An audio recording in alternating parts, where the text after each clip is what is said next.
Greetings, mortals, and welcome to me turning the camera things lately. It doesn't change the lighting at all. It turns out the light's coming from the entire circle, so if I just turn it slightly, it doesn't change the direction at all. Good to know. Hey, how's it going? My voice just fully broke when I transitioned out of the voice for some reason. Odd business.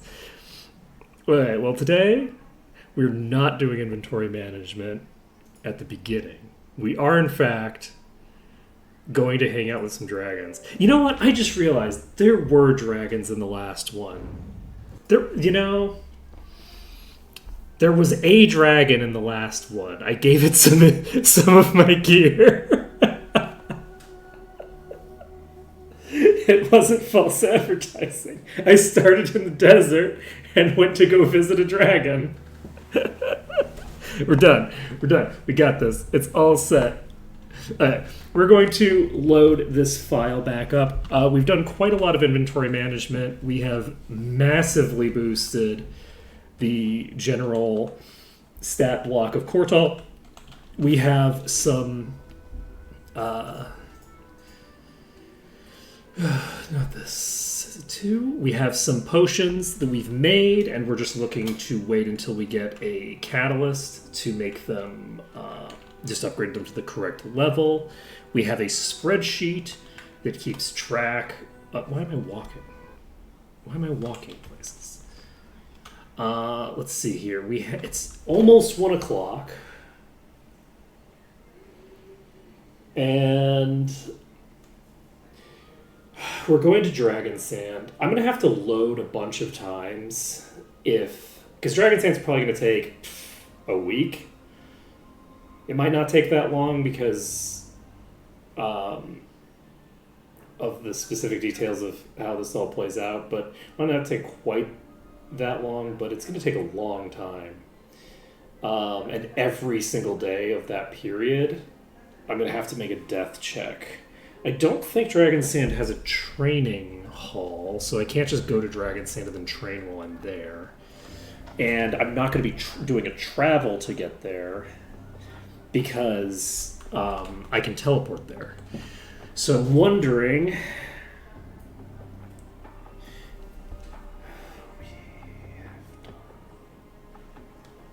I think all of those things...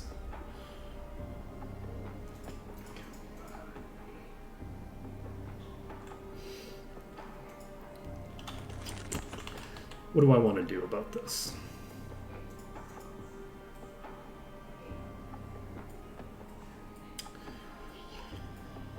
I feel like...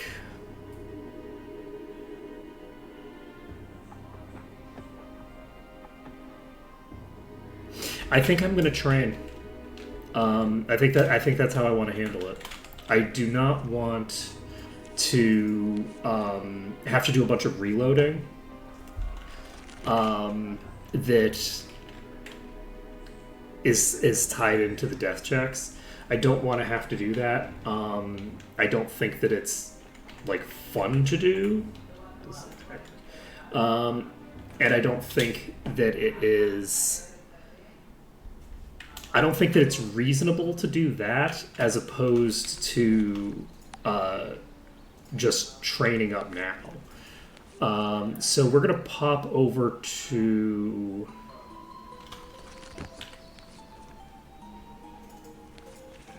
maybe Kriegsmire? I think Blackshire probably will get the job done. Oh, you know what'll definitely get the job done is Paradise Valley. Let's go to Paradise Valley. That'll definitely do the job. So we'll head to Paradise Valley. We will... pop over here. We're going to pop to the inn, and we're actually just going to take a nap for the night. It's Labor Day somewhere in the world, right? And so we're going to do that because I think it's more reasonable than the alternative.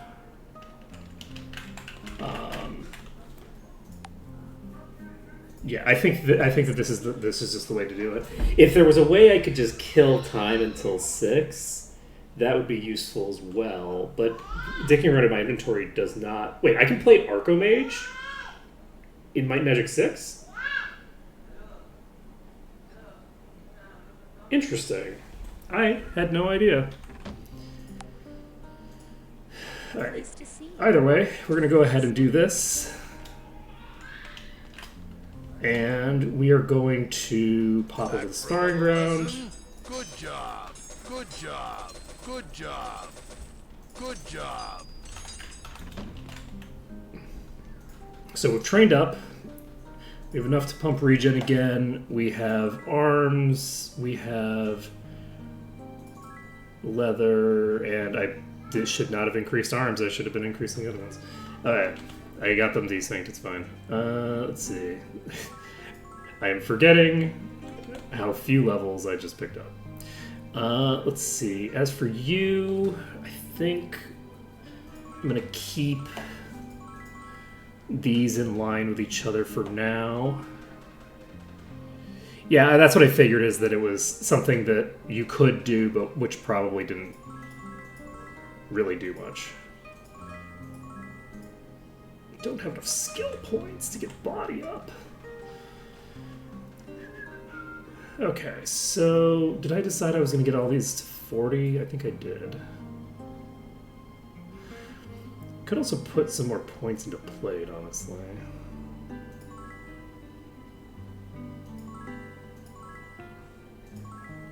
Okay, we're getting these up to 39.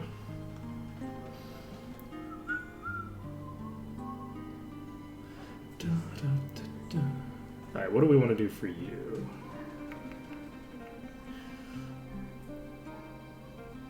Do I care that much about these? Not really, no. Plate is only master.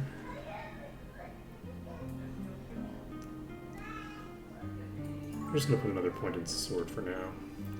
Okay. All set.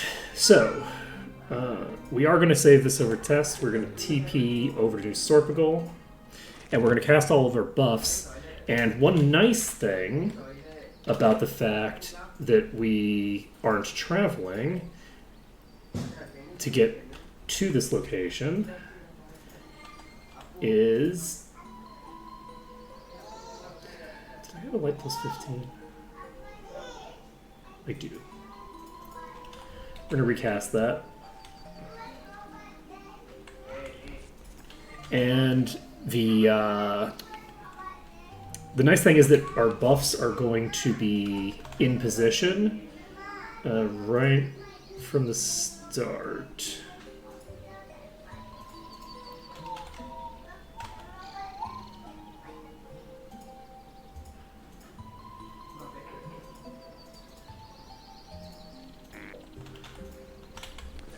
Let's cast Preservation.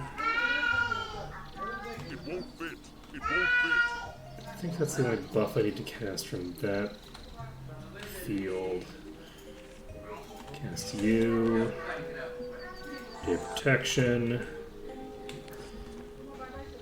Protection from Magic. Any other buffs that I need to cast with you? I don't believe so. So, our Immolation is going to be particularly bad for this, so there's very little utility in casting that. Okay, we can equip this.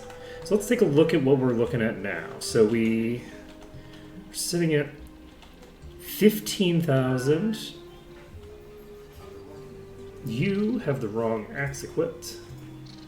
Let's give you this one. We've got a pretty decent amount of damage. We've got a pretty decent amount of everything else. Am I going to jump in here invisible? Probably.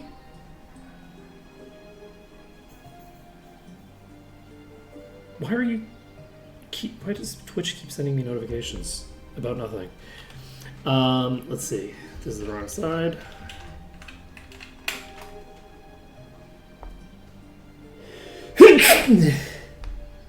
Whew. Alright. This is also the wrong side. Alright. 6 red. Look at that damage. Look at them deeps. Alright, we made it through. I was a little bit concerned that I was going to have to activate Invis to get through here. We're going to save this under dungeon, and we're just going to start plowing into these worms over here. So, we do have the ability to dodge their attacks if we need to. Portal just hit for 23,000 damage. That's a little terrifying. Let's see here. We're now back up to full HP. Let's go to the islands. And with a bunch of the little dragons.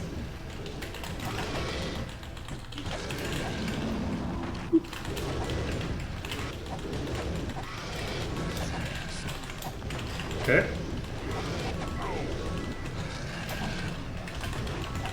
Okay, we should have enough DPS to get through this, I think. As long as we don't aggro another pack too early.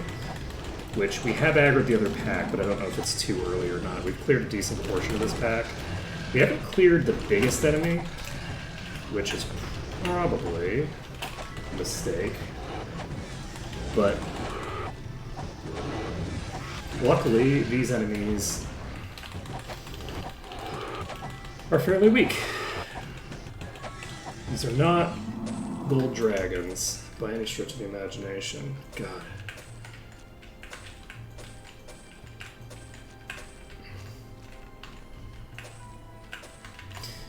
Alright, so we have a couple more over here. We have a boss. This is Thorns, so that's going to be a huge pain in the ass.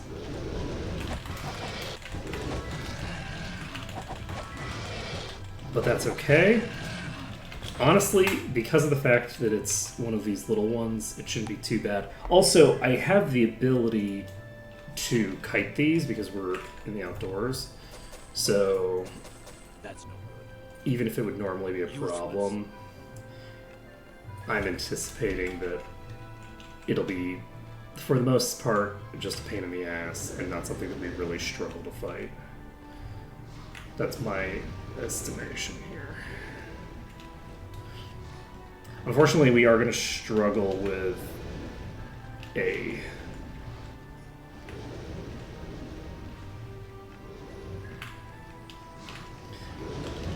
Thorns boss, just in general. Oh. That's a problem. Alright, let's fly out of here if we can. How much damage did we do to that thing in that initial hit? Basically nothing. So let's disengage from the boss if we can. We've disengaged from the boss. I need to basically clear everything else so that we can fight the boss solo.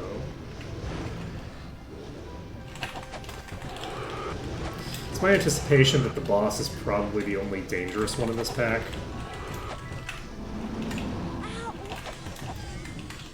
The rest of these are going to be fairly simple to deal with.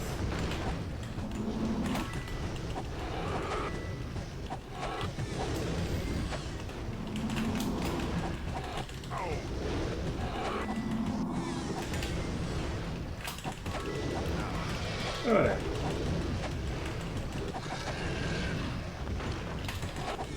So clearing you, and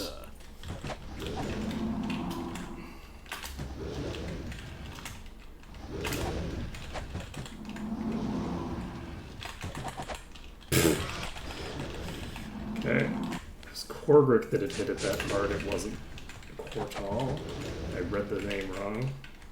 I was like, oh, how much lifesteal do I have? That didn't really even hurt me.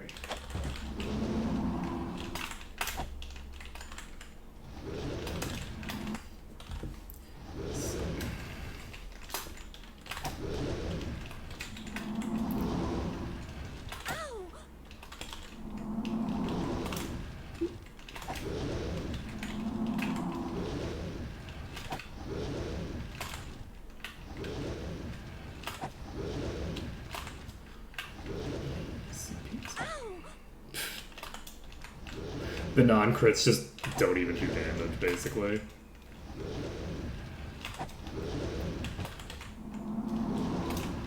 Okay.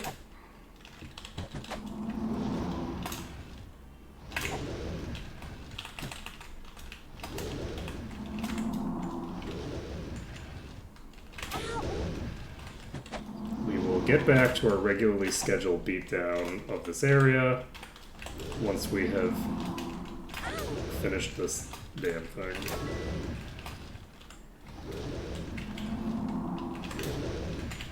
Some quarter. So that's reasonable. Yeah, quarter gets for an okay amount of damage.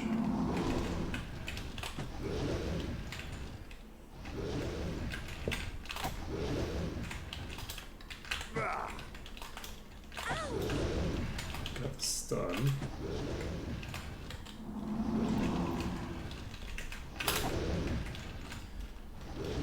Okay.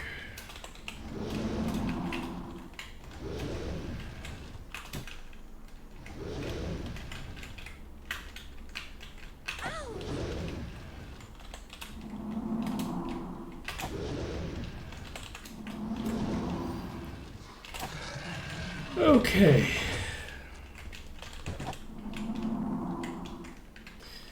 So,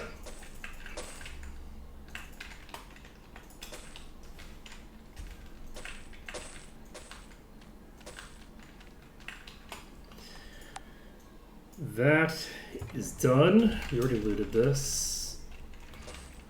And we finished one of the islands already. So, this area is probably going to go faster than I'd anticipated. So, I think our damage output is pretty close to on par with what we would expect in vanilla. Might even be a little bit higher. I feel like the crits from Severia are dealing so much damage that we might be dealing like more damage relative to these than you would expect from Vanilla Party. Let's see here. Not positive on that, but I think that actually might be the case. So I think that our relative damage, at least against certain types of enemies, might actually be even higher than normal. Let's take a look at our damage by party. Okay, so after all those stat boosts, Kortal is now in the lead. Which is pretty funny. Not in the lead, but like the second highest damage party member. Let's see. This allows me to make the pure finger potions, so I'm just gonna do that. We've got this thing here, which does something. Oh, that's convenient. Okay, we have more damage coming in than we can handle. We need to dodge a bit. Let's go for these. Maybe not. Ooh, I landed. That was lucky.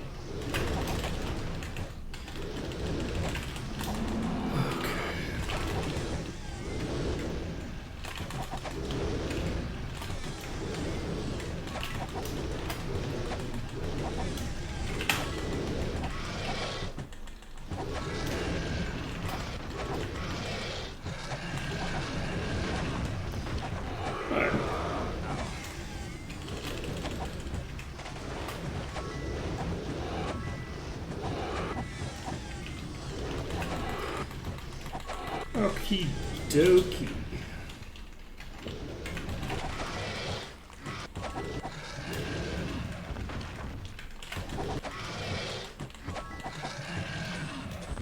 Okay, we got one of the reagents that we need, I think.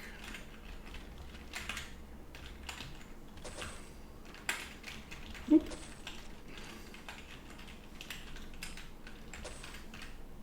Pop over here, grab this, get some gauntlets.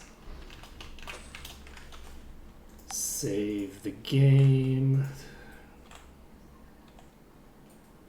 I'm gonna loot all my. I'm gonna check my like gear that is dropped after we have cleared this island, or maybe all the islands. Maybe I'll clear all the islands first. That might be interesting. Unless I get like an artifact or something that I want to immediately identify. Ooh, this is a problem. I need to fly away.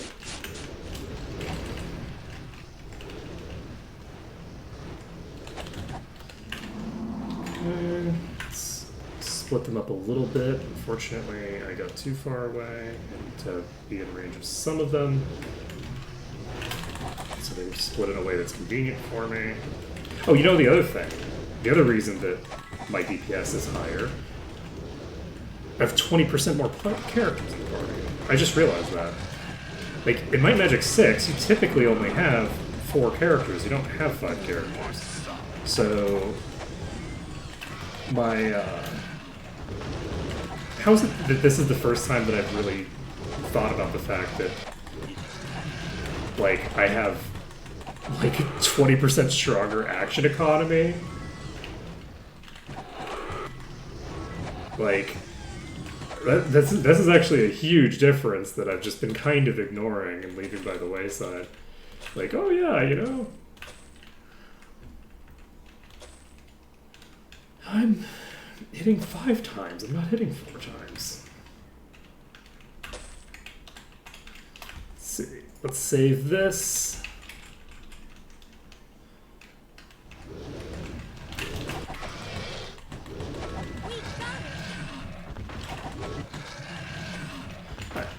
And I am content to go to the next island as well. Unfortunately, we have another thunder lizard here. It is a leecher, which is honestly probably good for us.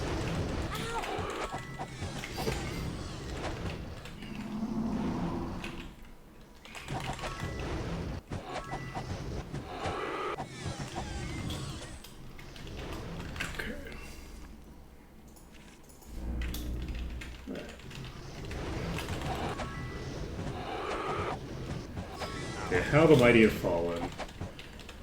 These great worms are really just no longer that threatening. Too much lifesteal. See the fucking lifesteal on this guy? Look at this. Look at fucking Ashcore's lifesteal. Oh my god. Look at everybody's lifesteal, actually. Look at Silria's lifesteal. Silria's lifesteal, she just healed for like, what was that, like 20-25% of her max life in a single hit on a character who, like, is not a very strong DPS? Look at this. Look at this mad bullshit. Who needs shared life when you when you have 5 characters that can lifesteal their entire hero? Yeah, I'm very happy that I ended up going with a build where everyone is meant to be tanky, because it's kind of fun making a dedicated tank, right? Doing like a cover build, having one character just be like the tankiest motherfucker in existence.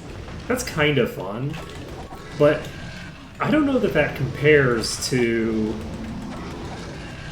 just having a bunch of people who have just enough HP to survive a hit or two from the strongest enemies that you're fighting.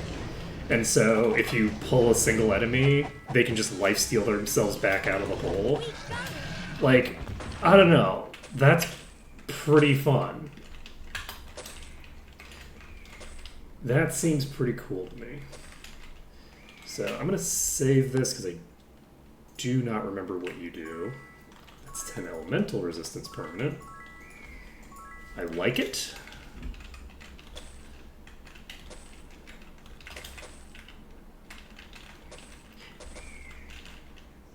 Elemental.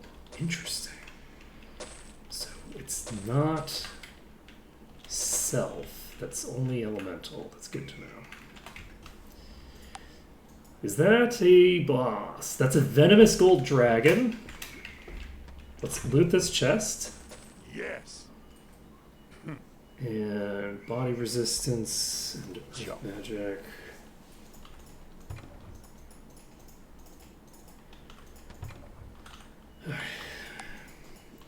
Let's take a look at what we've picked up so far. So picked up Ancient Phantom Cloak of the Gods. Not terrible once we have all of our gear that we're looking for, but this is actually pretty solid right now. Not sure who would want pure HB right now, other than the person who doesn't necessarily want accuracy. The combination of stats there isn't quite what I'm looking for. That's okay though. How we doing on you? You do have new boots that are indicated to be useless. What did I just say? Okay. So, anything of importance? No. So, nothing that interesting from that poll. And we're going to try to lure... Oh, wow, look how much damage we just took from that one... Oh, you got hit by the venomous. Okay, well, we need to fix that.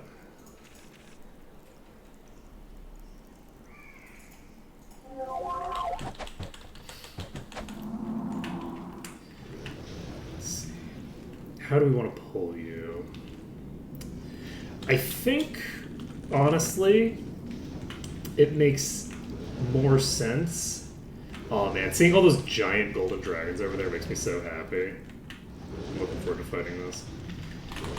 But yeah, I think my best strat is probably... Though I guess probably for the things that aren't dealing energy damage, I can probably just tank all of this. Like, I feel like this is...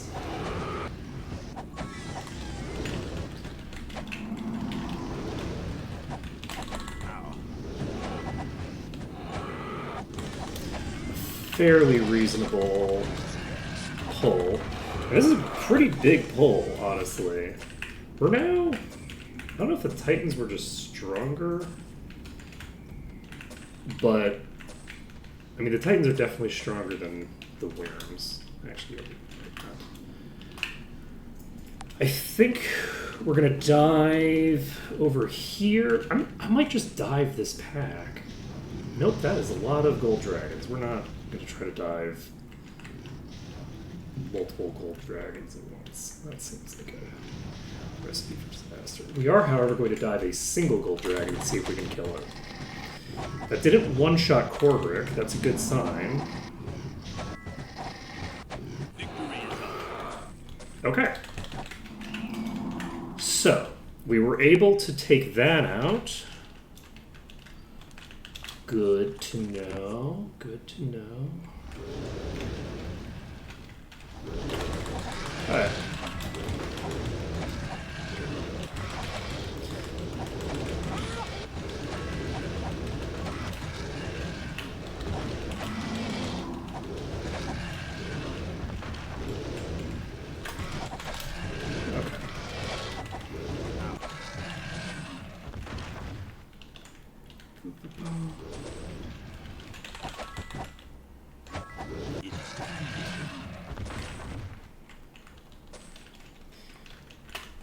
Okay.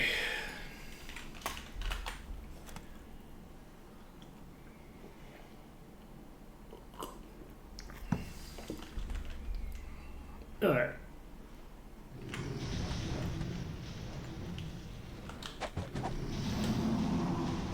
Is there a way for me to get them to move? Because I'm not fighting 17 dragons at once, with 2 of them being gold dragons.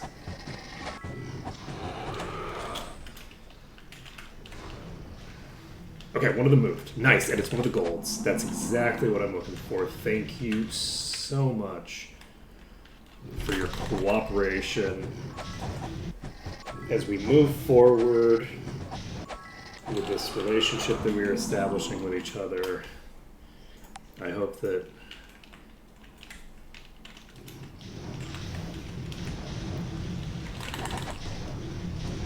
Should I be hitting the weak ones?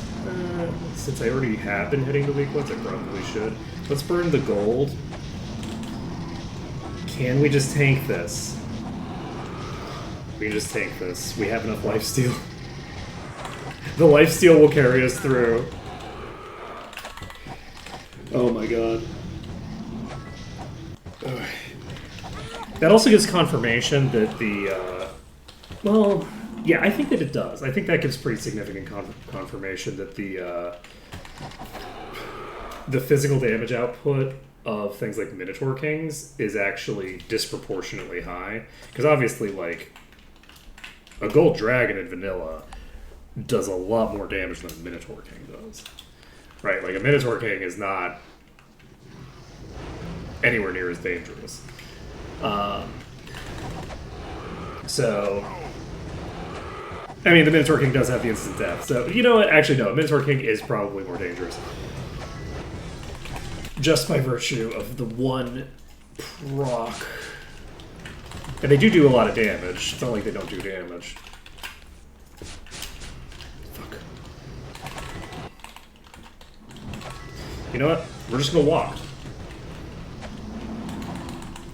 You know what? This was a bad idea, because now we've aggroed another pack. And that other pack's gonna obliterate me.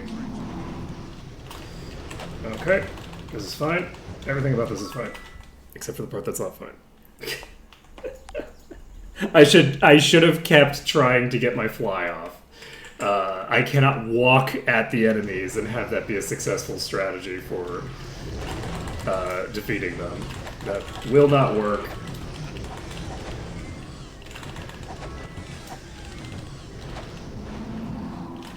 As they continuously split away from me, preventing me from life-stealing off of them. Like, these are fairly trivial to kill as long as I'm dealing damage to them, because they're not doing enough damage to get through my lifesteal. Like, at all. Like, this isn't even close, right? I'm not healing. I'm just hitting them, right? But the second I stop lifestealing, like, all my healing goes away. So it's like, yes, I am now taking all of this damage, and slowly over time you will whittle me to death.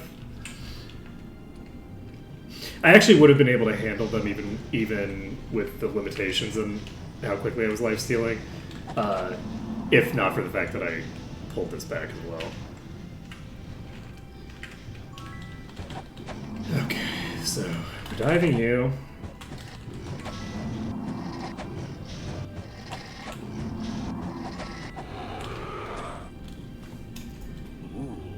Okay, personality, intellect, fire.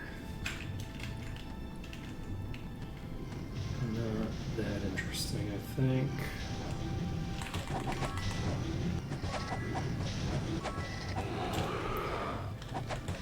The other thing of interest is that with Cortal's damage having spiked now, that legendary, the legendary chest that we have that gives healing on kill is actually going to be proccing. Now, that's a pretty weak effect. Like, 10% HP is less than I'm lifestealing just normally.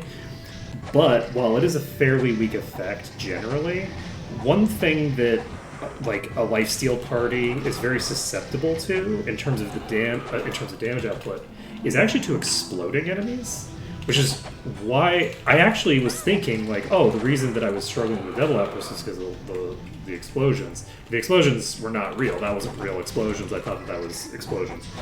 I was struggling with the Devil Outpost for unrelated reasons to that. But I was thinking, oh, that's explanatory, because explosive enemies, you can only lifesteal the off of the HP that exists. Now, in vanilla, you can't even do that. In vanilla, if you one-shot an enemy, you don't lifesteal off of it at all. If an enemy dies with a hit when you hit it, you don't, in vanilla, heal at all. You get no healing from the lifesteal. So really weak enemies are actually very dangerous to a lifesteal build in vanilla. Greyface fixes that. in one of the patches. I don't remember how many years ago it was, but it was a while ago that was fixed.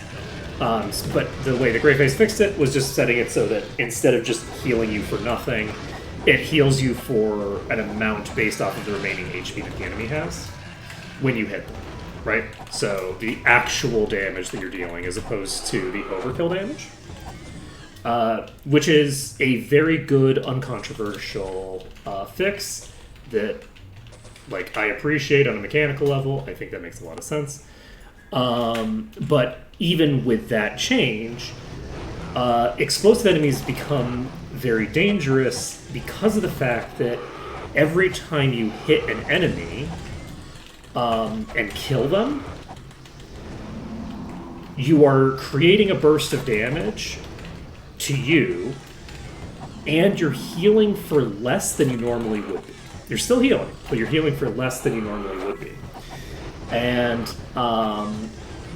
so if you split your damage too much, what you can end up with is you have these massive bursts of damage coming out, and because you kill like 3 enemies in close proximity to each other, and they don't have enough HP to cover the amount of damage that they're dealing in the AoE, and so you start losing ground to just the explosion effect, ignoring the other forms of damage that they're doing entirely. It's kind of an interesting dynamic of the way that like lifesteal healing interacts with other stuff. I probably should have picked up that pedestal quest, huh? It's not a huge deal. It's not like I need to put down a Lloyd's Beacon down here or something like that.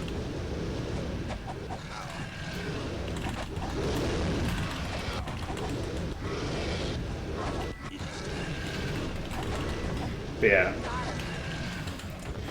We have a lot of lifesteal.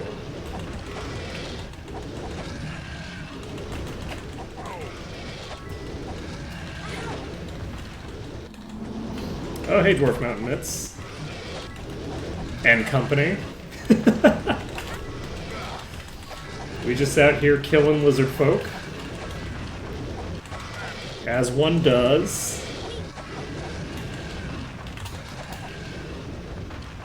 Taking out anything vaguely related to dragons. Hey, Rotoset.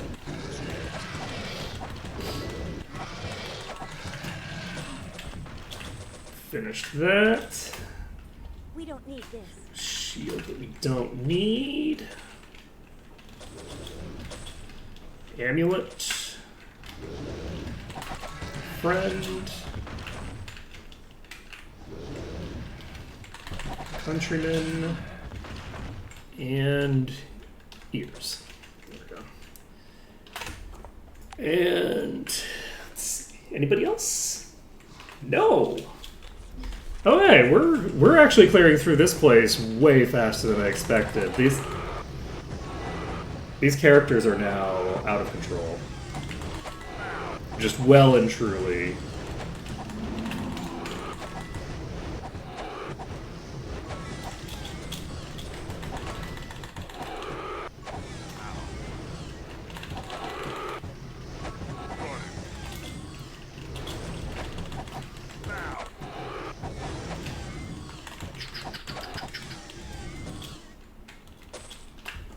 Let's leave it behind. Okay, mind and personality. On we go. On we go.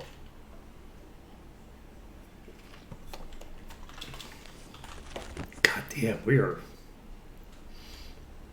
pounding through this. I was expecting it to take me a week to finish this. Like, an in-game week. I think this is gonna... We might finish this before we start dying of exhaustion. That actually might happen. Probably not, because the tomb itself is just extremely long. So, there's that. There's also the fact that I probably only killed, like, a third of the enemies in the zone, because there's gonna be so many over here.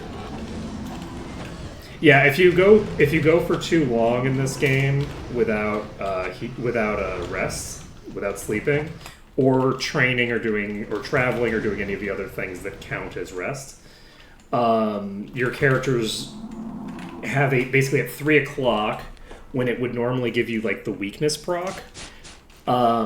Your characters have 3 procs they have to deal with. They can go insane, they can die, or get weakness. They will definitely get weakness. That's always going to happen. The other 2 are both random. And that starts around the 3rd day of no sleep.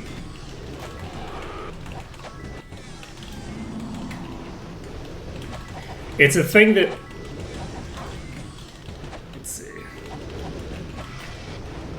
How did you waste that time? What were you doing that consumed that time? Were you traveling? Because border travel is a type of rest. If you're traveling over land, that's rest. You get weak if you don't have food while you're traveling, but it's still a rest. The easiest way to see it is to just wait until dawn 5 times, and people will definitely start dying. So just hit D 5 times on the rest screen. Well, at the very least, like, you would presume if they're spending 5 days to get there, it's presumed that they're resting along the way, right? Like, it's not like they're walking for 5 days straight. They would only do that if you were in control of them.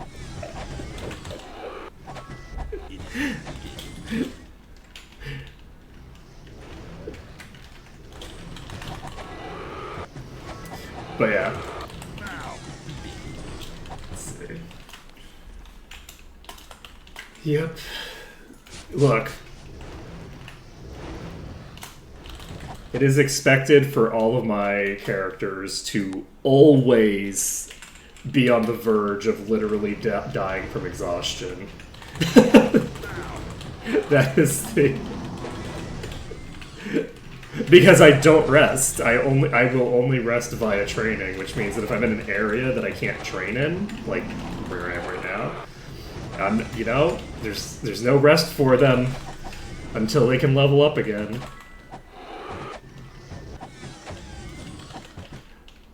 If you're having problems with that, I suggest mentioning it to the devs.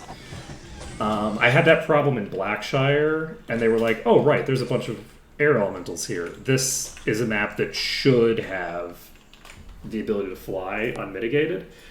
So there are exceptions. There are supposed to be exceptions for any map that has like a significant amount of flying enemies in it. So Nyone, which has a bunch of those flying birds, is probably a map that counts for that. So, I would tell them. Rocks, lightning birds, chickens, same difference, right? Okay, excuse you. Hello? Why am I getting my ass kicked so much? Oh, because there's a gold dragon beating on me, as well as 5 other dragons. Okay, you know what? Yeah, the Flappy Birds. The true final boss of every game.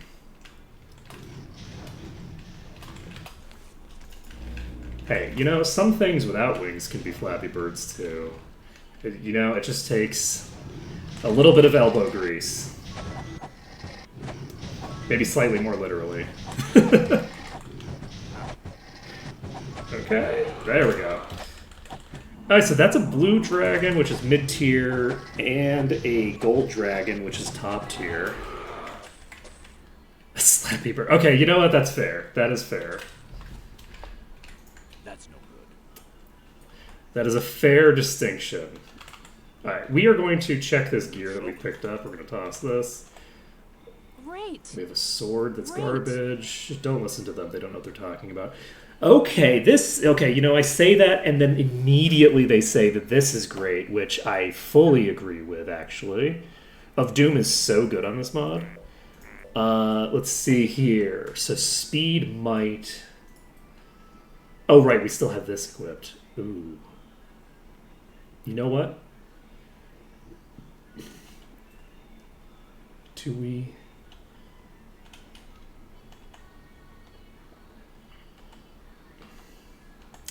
Do I care about you? I sure do. I sure do. I'm so kind and benevolent. We're gonna need to put these two items together. Because this is a good enough item that I want to just keep this on her. And yeah, oof. Let's see. Let's leave it behind. I'm just being contrarian because these people never know what they're talking about in terms of gear quality. And then every now and then they're like, "Oh wow, this is great," and I'm like, "No, oh wait, shit, it is." This is garbage. No, it's probably great. No, it is actually garbage. You were right. All right, get some good food. Get your nutrients on. Thanks a lot. Things are going pretty well this run. We just did a bunch of inventory management, so my party is way crazier now. Off the back of my healer being actually in good shape. So, have a good one. And we will continue murdering dragons. Imagine doing the thing that is in the stream title. Feels like it shouldn't be legal, honestly. Okay, I probably should not have let 3 projectiles just tag me from the side like that. I haven't fought that many dragons so far. So I fought the gold dragon and but that was a long time ago that I was fighting that gold dragon. But the titans we were just fighting were definitely way harder than these. Not necessarily in terms of their stats, though maybe in terms of their stats as well. But the titans were definitely more of a threat to us. The thing is that we just pumped... I think we just doubled Kortal's DPS over the course of the last, couple of streams. And we also, increased his durability by, 50%. And it makes such a huge difference to make the character that needs to keep everyone else alive able to simultaneously keep themselves alive way better, because the difference in DPS that's just pure healing, right? Every additional point of damage is an additional 0.2 healing or whatever it is, we got the axe of the thinger, or the staff of the swamp. Don't we already have 3 of these? Didn't we find a bunch of these earlier? Where did we put them? Sorry. My pack's full. Did we put them on that dragon? I think we did. I think we put them on the dragon at some point. Okay, we found an artifact. I don't know it. We can't identify this right now. We need to equip I don't know it. bow for that. It might be useful. Death and eradication immunity. That's- It might be useful is a good way to describe an item that has kind of mediocre stats but also gives immunity to death. I like it when they give a really accurate description. So one of the things about this kind of the kind of build that I have is that because lifesteal is the bulk of my healing, it's actually very boom and bust in terms of the difference between being fully chill and being in a really bad position are way closer together than you'd think. Because anything other than anything that can't burn through my HP really fast, if it can't burn me 2-0 I can completely ignore it because I'm not manually healing. I'm just lifestealing. So, since all of my healing is coming from lifesteal, that means all my healing is coming from my DPS rotation, and there's really quite a lot of it. So if you have enough lifesteal to basically keep yourself above 0, you can just walk into everything and press A a bunch of times and they die. Like, that's just like it's like a very simple, very easy thing to do. As soon as things can burn you down to 0 HP, things get very scary very fast, depending on like the overall like durability of your party and a bunch of other factors, right? So I need to cast the poison thing. I'm going to try to clear this thing, but I shouldn't. It's actually a bad idea. I should be focused exclusively on the gold dragon, because that is the optimal play here, but I'm not going to do that because I'm getting distracted. Okay. I could just like let this thing hit me just to get an idea of how dangerous it is. I guess I could just look at it. So this is... Why do you have such low damage? I guess it doesn't have that low damage.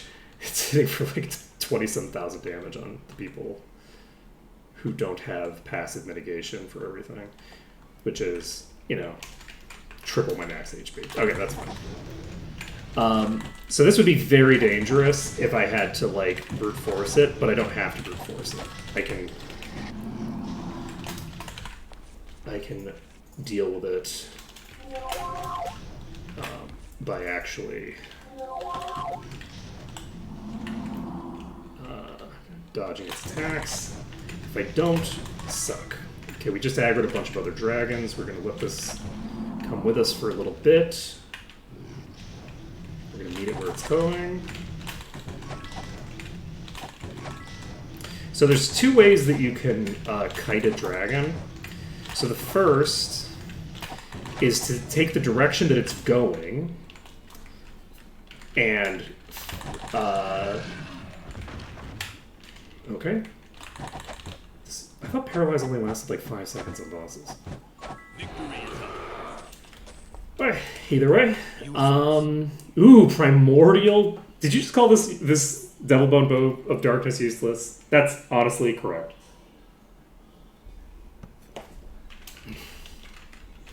Look, it was only hitting me for 3 times my max HP after mitigation. Completely weak and pathetic. Oh, you know what it is? It's the people who have the artifact and the people who don't. They also have the, or not artifact, the legendary. That legendary is particularly good for dealing with energy damage. Let's see, you are a swapper. Wait, that thing only hits for 7,000 damage? What happened to my party? Well, to be clear, right? It is a bow, so it is useless.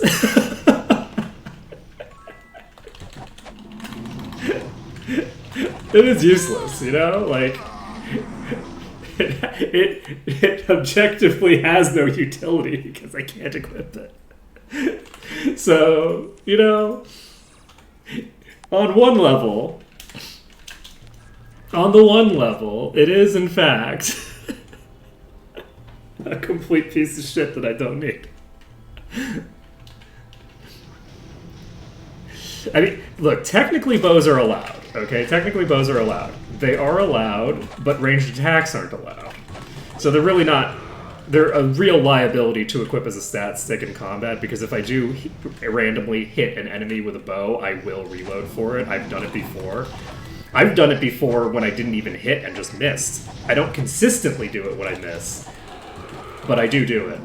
So a combat stat stick is not terribly useful, but, you know, that identify item bow, pretty solid. except for all the times that I've had to reload because I equipped that bow and then forgot I had it equipped. You know, outside of all that. Okay. Alright, we're doing pretty good so far. Clearing through this pretty fast. We have 2 dungeons to clear here. We have... I think I do want to clear the exterior first, just because I feel like there are so many dragons here that, you know, we have a decent chance of getting, like, a decent legendary or something, right?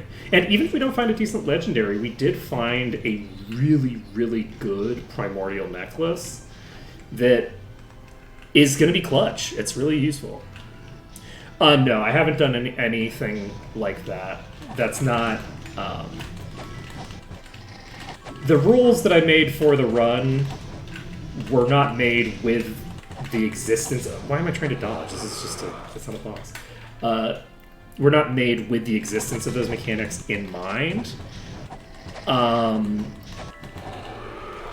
But they go very much against the spirit of the run, because the spirit of the run is to try to go through every single thing in like sort of like a limited order where I have to do things at certain times. I can't just like make life easier for myself by leaving. Sometimes I can. It depends on like the thing, but sometimes, you know, you just have to do a really hard thing, right? So I think that if I were to do the dungeons on repeat, it would kind of defeat like some of the bullshittery of the run, if that makes sense. Like some of the stuff is just like, okay, you have the resources that you have, and you have available to you the things that you have available to you, make it work.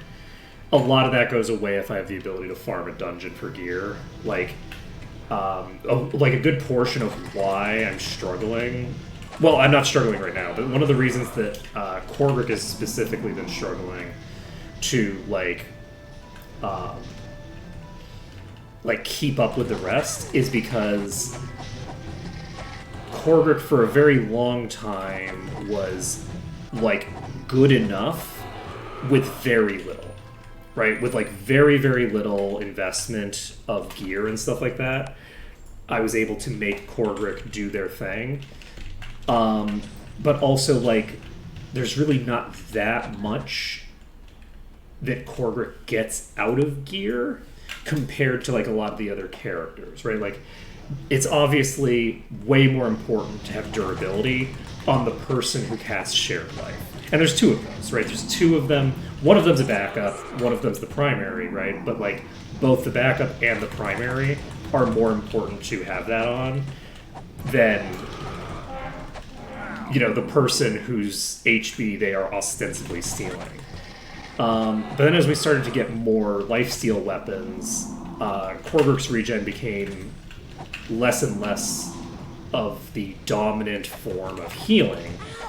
And until we're at the point where I'm pretty sure that Korgrik is lifestealing substantially more. Well, maybe not now, because Korgrik does still have fairly low DPS, and the thinger change, the regen change was reverted.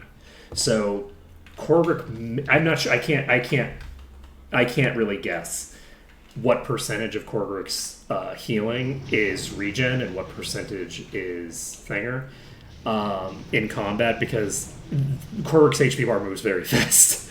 Like it can be hard to, you know, adequately judge. I would say right now it's probably in favor of the regen on Korgrik.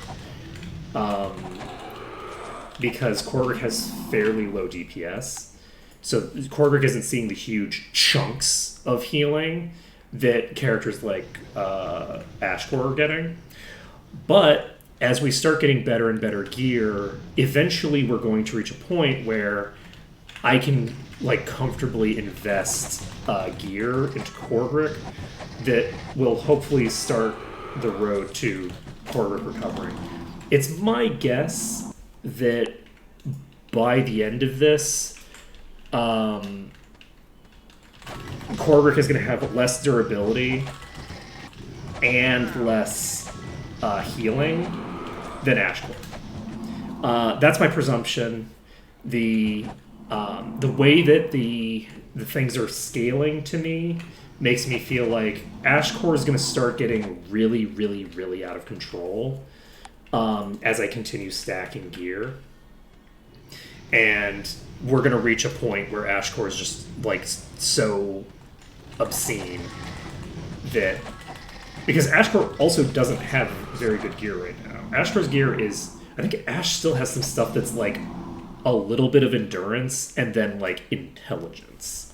Like, Ash is still really behind on gearing and has started to really start catching up with all the bonuses to Arms Master. Like, that plus 20-some to Arms Master on a single piece of gear, that artifact, that's nuts. Right? That's like 43 recovery on that item slot, right? And, you know, like a bajillion damage too, because the damage from it is like, it's like 2. Is it 2 or is it 4? It's by default 2, but I think that in this they changed the damage value on Arms Master to 2 by default. Yes, so it's actually 4. No, it's not Terminus. It's Fleet Fingers. So Terminus is actually a DPS loss because artifacts have garbage DPS, right? So I have gauntlets that are giving me 24 Arms Master skill. So that as an item is a huge boon compared to, like, putting it on an artifact that the base damage of the artifact is so low that I was looking at it, I was like, if I equip this thing, it's just not worth it, right? Because the of Darkness effect is going to outdamage it, right? Ignoring all the other stats that, like, you would put on a proper weapon. Artifact weapons really struggle to compete. It's kind of interesting how big a difference there is between, like, artifact chest pieces and artifact like weapons and stuff like that. Because the really big thing that you get out of artifact chest pieces is that huge armor value. And you just don't get the base damage value out of the artifact weapons. The one exception to that is Shireel. Shireel is still, I think, a DPS upgrade over my current spear on Ashcore. Because, like, I guess the current spear that we have is, like, 70 levels out of date. So, Shireel is a slight upgrade over a 70 level out of date spear. Which I guess makes sense. You know what? I guess that checks out. You know what? I can buy that. But that is, like, legitimately the kind of thing that we're talking about, where it's like, the other artifacts that I have are not an upgrade over the thing that's 70 levels out of date. You know, they're scaling with my level, but they're so bad by default that they don't keep up with the thing that's that fucking old, that's fucking low level, you know? So we've gone through our first day. I think it's our first day. I don't think we've been here for 2 days. But yeah, I do hope that they do some tinkering with the artifacts to make them more interesting. Like, I really don't want them to be as good as a legendary. I would like for a decision between a legendary and an artifact to not be a terribly hard decision most of the time.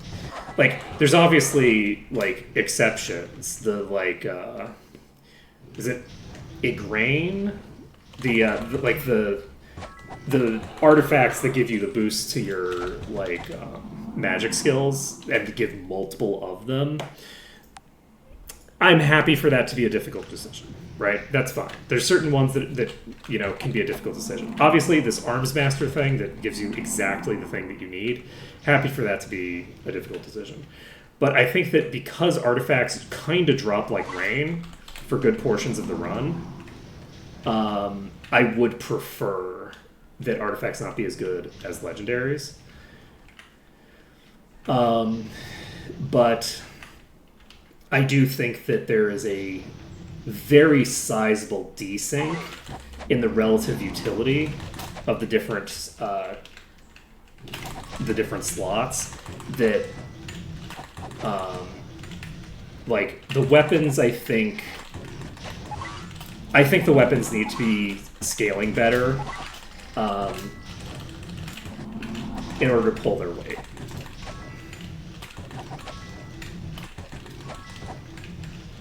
You know what's interesting? This thing didn't one-shot Quartal. It, in theory, shouldn't be able to not one-shot Quartal. Look at that. So Quartal has some mitigation that is not being counted in the mitigation thing. Because resists aren't random anymore. Resists are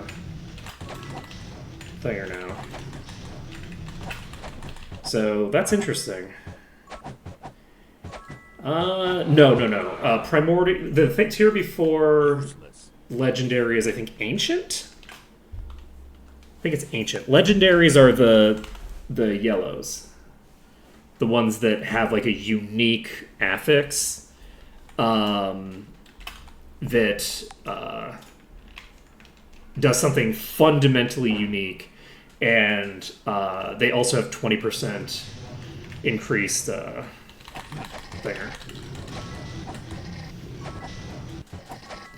Hey, Astro Kitty.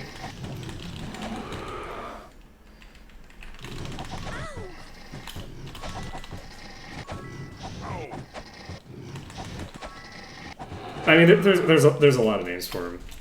Are legendaries only in Doom?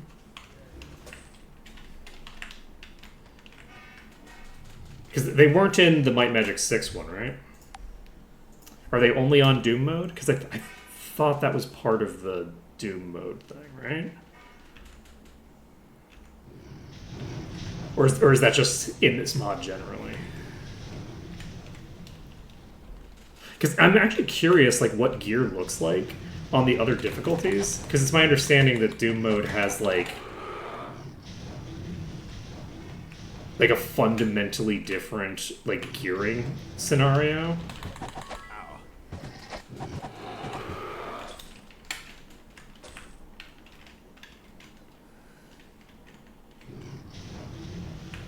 Okay. So it's basically like an item level boost, to use like WoW terminology. Is item level the generic term now? Was it always the generic? I don't think it would have been the generic term, because I don't think that it was really codified that way. Though I guess it could have been from Diablo.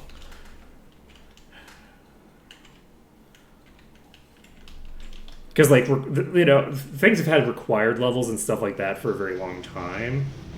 But behind the required level, Diablo, World of Warcraft, and several other things work fundamentally off of an eye level system in a way where they have like an actual stat block, or they have like stat allocation based off of, you know, math.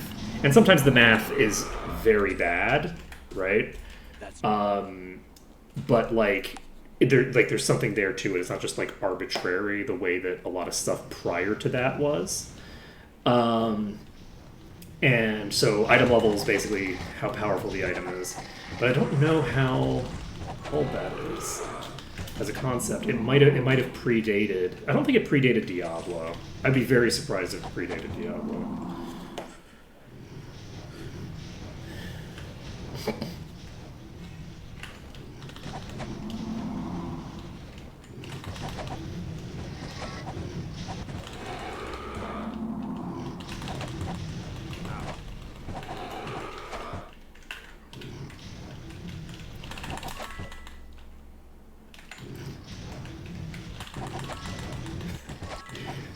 It's so funny going from red to full HP in 2 hits. Oh, Destiny is way, way later than Diablo. That is... I think Destiny came out like a decade and a half after. So Destiny was like... So Destiny is within the parameter of the games that basically took the concept of eye level being tied to like specific stats Let's leave it behind. and like, you know, your stat allocation, said, why bother having the stat allocation at all? Why not just have an item level and then have it generically improve your character? Who needs gearing decisions in spreadsheets? Let's just, if one number is bigger, you take it. That's like the modern like extension of the eye level thing. Let's see. Oh yeah, no, absolutely. There could have been someone else who did it first. It could have been in. I don't even know if Dark Age of Camelot was before Diablo 2. It was definitely before World of Warcraft. But like, there's a bunch of like MUDs and things like that like I wasn't really like. Okay, this is sort of like a weird thing, right? Like, I'm now realizing like nobody who grew up when I was growing up, or even people who were adults when I was growing up and were like in the industry, was really that intimately familiar with the industry without like doing, like, you'd have to actually go talk to people. Because like there was functionally no internet for large portions of my history. So when like the MUDs and stuff were coming out, that was technically on the internet, but more realistically, it was more like localized intranets that didn't really connect with each other that much. So, so like the originator point for a lot of this stuff would be legitimately not easy to pinpoint, because it would probably be some MUD that people were playing that like maybe 1,000 people ever played. If that makes any sense. Where it's like maybe 1,000 people ever knew that this game existed, and that's where, you know, 15 different developers came up with, or maybe even just one developer came up with the idea, saw the idea and then replicated in their own thing, which then expanded from there. But like, it would actually potentially be very difficult to track down the originating point. EverQuest, I think that EverQuest eventually had something akin to item levels. It was never anywhere near that coherent. Itemization, and when I was playing, like, basically before World of Warcraft came out, the itemization was starting, like, as World of Warcraft came out. It was, like, at the very beginning of when they were starting to come up with, like, coherent systems for that kind of stuff.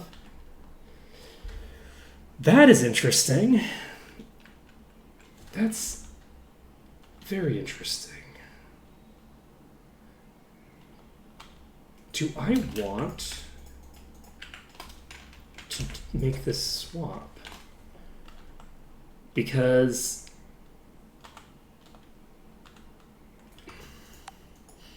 let's take a look at what this would look like on you.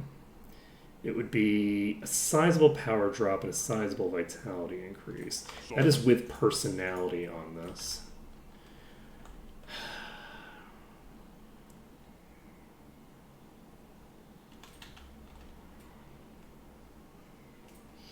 I'm gonna pick it up, obviously, because fuck. Did I save?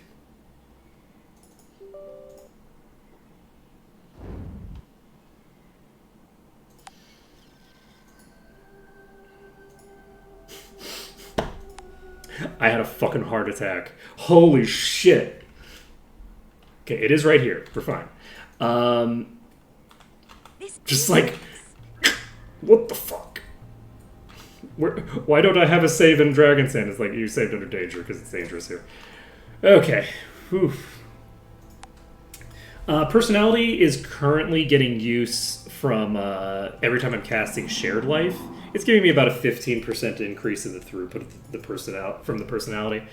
I could drop the personality from this, but it's actually a huge investment to do that. So like if I took the personality off and replaced it with, I don't know, like luck, then this would probably be a pretty clean transition where I just transfer this over to Korgrick and use the other one. But I will consider that once I have finished up here a bit more, because of the fact that while it's definitely a durability upgrade overall to do that.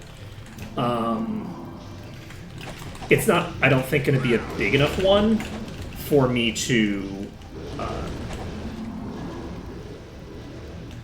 think that it's going to make a big difference while I'm clearing these packs. And it's possible that while I'm clearing these packs, I get a legendary chest that makes it so that I just wasted my time. So, but yeah, the personality I'm using a lot more when I'm in situations where I have to do a lot of Shared Life, which is honestly becoming a smaller and smaller component of the run. But even then, it's really not making that big a difference. Almost everything that Shared Life is doing is enabling me to lifesteal with everybody. Because like it's such a huge difference to be lifestealing with 5 people and lifestealing with like 1 or 2. Let's see. It's also a bunch of extra armor. So the armor translates directly into whatchamacallit?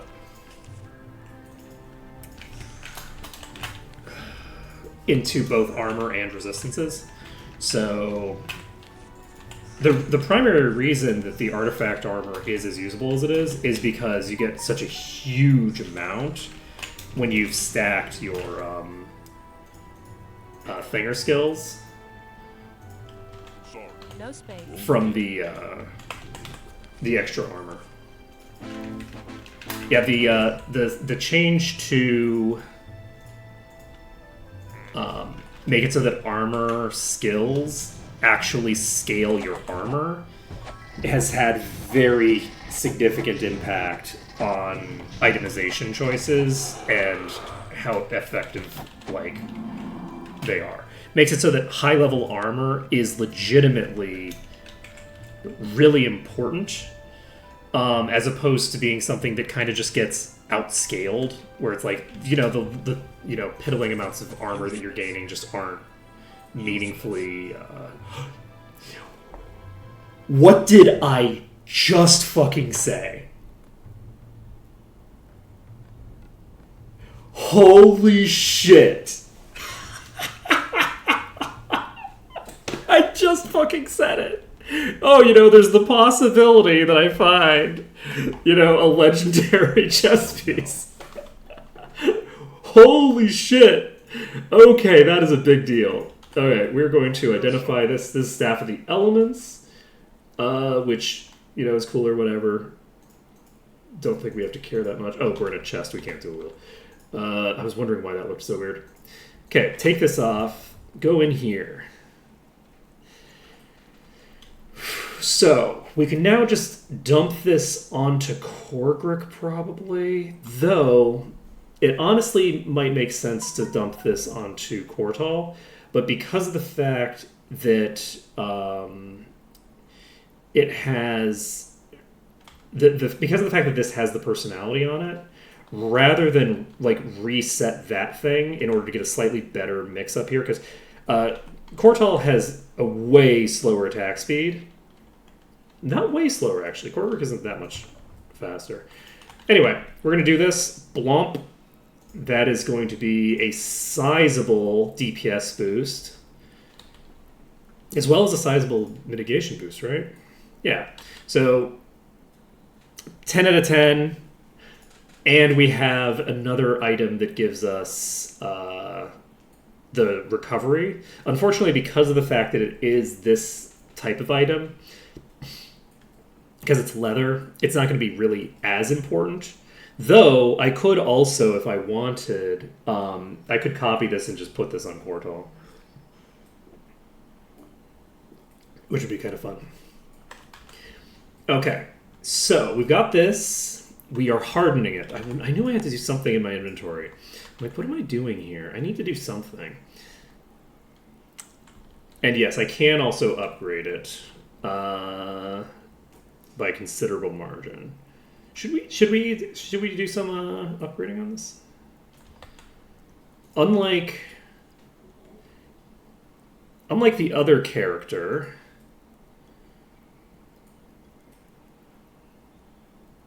who doesn't have their armor up, it actually makes a degree of sense to even upgrade the base on this.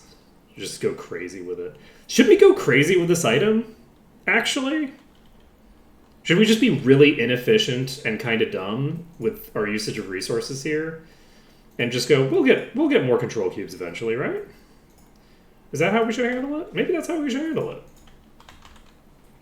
Just go crazy with it. Like, it's got good itemization. It has might and speed. Who is messaging me? I know who's messaging me. I'm wrong! It was someone else. My mother's messaging me. That's who's messaging me. I'm very surprised because, it's 10 p.m. Isn't that like past, isn't that past Boomer's bedtime? I will look at her messages later. On the plus side, one of the nice things about living on the opposite end of the world is that nobody expects you to look at their messages immediately. I was expecting a text message from someone that I did not receive, but I had said received the one that I got. All right, we are going to look at hardened item. Hardened item is what, green and yellow? I think it's green and yellow. That's what I'm going to go with. We're going to make that assumption. Perfect mix. Great, now we can use it. Perfect. There we go. I didn't even check. I'm like, nah. I know how to make a hardened item potion. I don't need to check. Okay, so let's see. Yeah, let's just do this. So we've got you at 38k now. So how big of a difference is this? So 34 to 38 is, pretty big. Let's just pump this shit. All right. It'll be funny. Oh, also, Regnan leather probably isn't the highest tier leather. I need to get some ascension crystals up in here.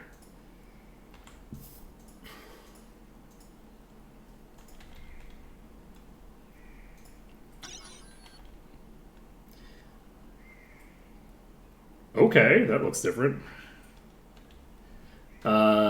We're upgrading everything. We're doing all this shit. Alright. Is there anything higher than Alvarian?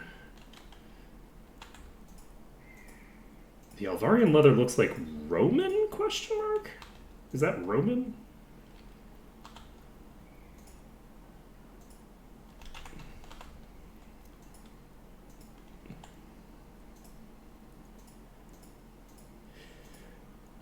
Are we out of Ascension Emeralds?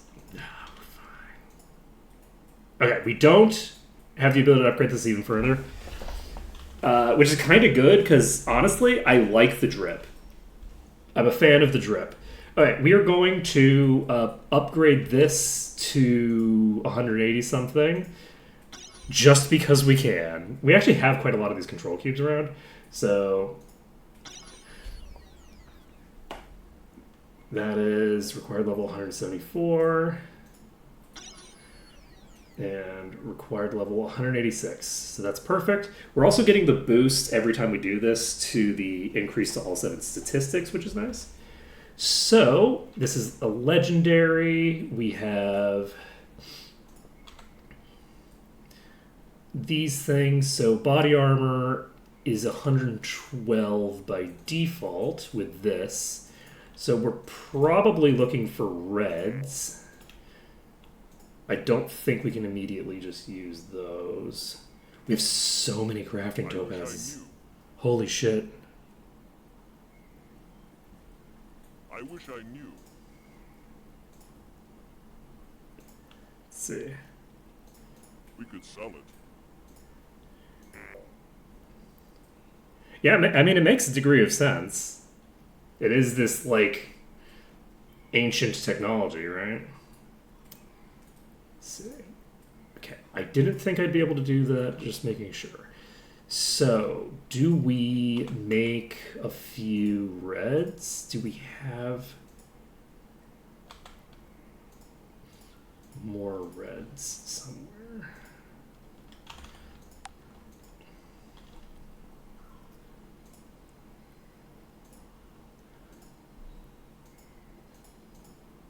You know what? I'm gonna sit on it for now. We'll come back to this once, because I feel like we're gonna get more reds out of what we're doing right now. I could be wrong. These might be too high level for reds, but I don't know. either this place or the place that we're about to be in might give us We could reds. sell it. Let's see.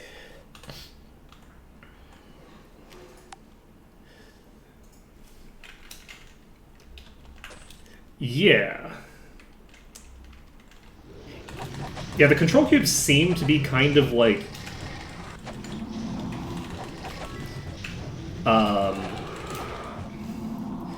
the devices that just control basically all of the advanced technology. Right? Like, because you could just like take a control cube out of this random tomb and just chuck it into the Oracle. You could probably just chuck it into a starship. Yeah, exactly. It's plug and play technology.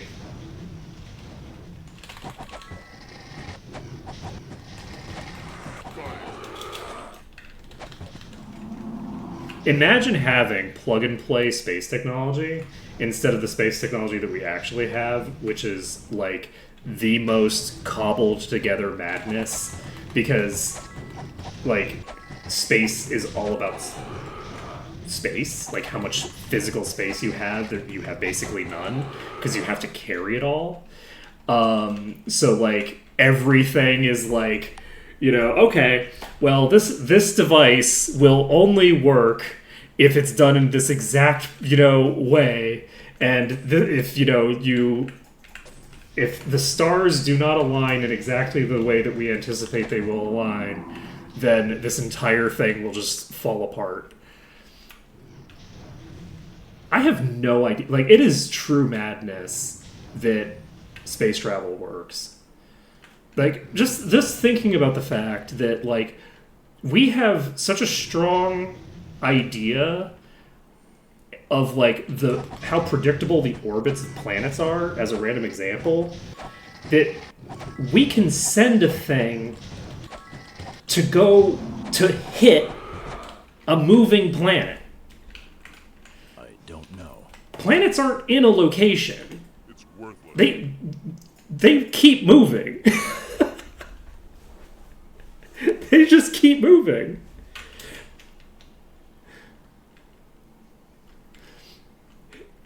Truly mind-boggling shit. Are you on Doom? I don't think that the world maps reset on Doom.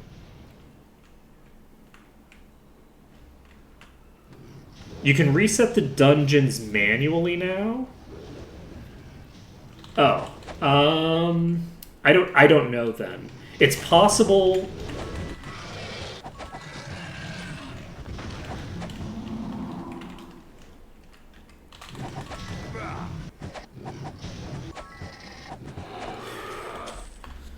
Ew. Interesting. Yeah.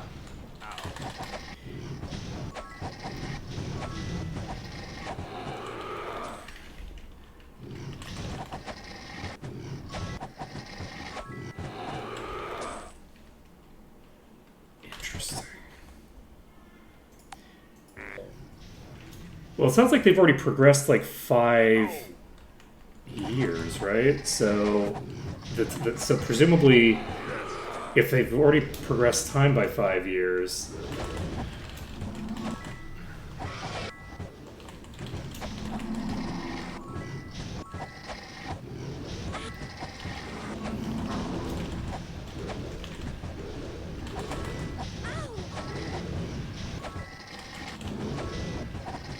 yeah, I would get in contact with one of the developers.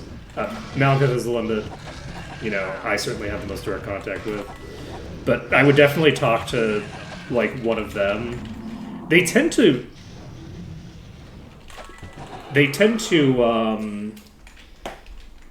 respond fairly quickly to this kind of stuff. Malekith has been away, though, so I don't know if Malekith is going to be as, like, Malekith might have a bunch of stuff that they need to catch up on, so they might not actually be as active and quick with stuff, especially if it's not an easy fix, though that sounds like something that would be fairly easy to fix. Honestly, the fastest way to fix it might be to, like... Yeah, I know that Malekith is back. I mean, they're back, but they just got back, so there's a decent chance that they're going to be very busy. So I don't know if... Because usually Malekith, like, I'll say, oh, this is a bug that I'm running into, and while I'm streaming, Malekith will just fix the bug. Like, it's really wild. Well, the other thing to remember, Dwarf Mountain, is that, like... The developers have a vested interest in fixing things that are, like, game-breaking errors like this. Like, it's not like... This isn't a you problem. This is a problem where they're going to want to fix this. Because it's going to be... Because it's not intended. It's not... They do not... I guarantee you that the developers do not have the intention that you're going to be able to lock yourself out of completing the plot because they changed the way that the worlds reset or whatever, right? Like, that is not an intended interaction. So they'll definitely want to know about it and want to fix it. But the other way that it can be fixed, most likely, I would venture a guess that whether that door is locked is tied to, like, a specific flag. Like, in your save file, that you could easily change with a save editor. I don't have a lot of experience with save editors, but that would be probably the easiest solution that doesn't involve fixing the overall problem.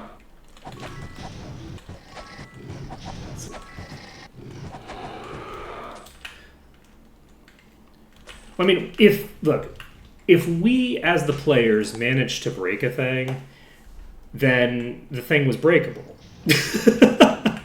Unless you've been actually, like, editing your save file and, like, it's an issue with, like, something that you did outside of the context of the game itself.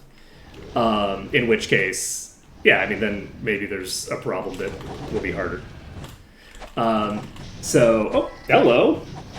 Thank you so much for swapping that dragon so that I could murder it. Get that right out of whatever pack it was hanging out in. Yeah. Yeah, I love the swappers. Yeah, the developers are very, very much like...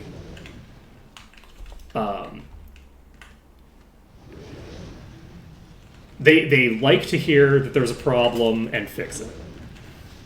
Like, that is my... like, that's been the interaction that I've seen from the developers. And so they're very receptive to feedback in general. And in particular, like, bug reports, like... Again, like, a good portion of my stream has been, oh, I ran into this weird bug. And it's not a bug with Ma, it's a bug that has existed since, like, vanilla Might and Magic 6 when Hades first was introduced, right? And it's like, oh, what is the problem with this? And they just like fucking fix it. It's like, you know, it's just one of those things where like there's a weird interaction with like degeneration effects that like Hades has one, and shared life that I think is from vanilla, and they fixed that once they figured out what was causing it. Anyway, so yeah, I would definitely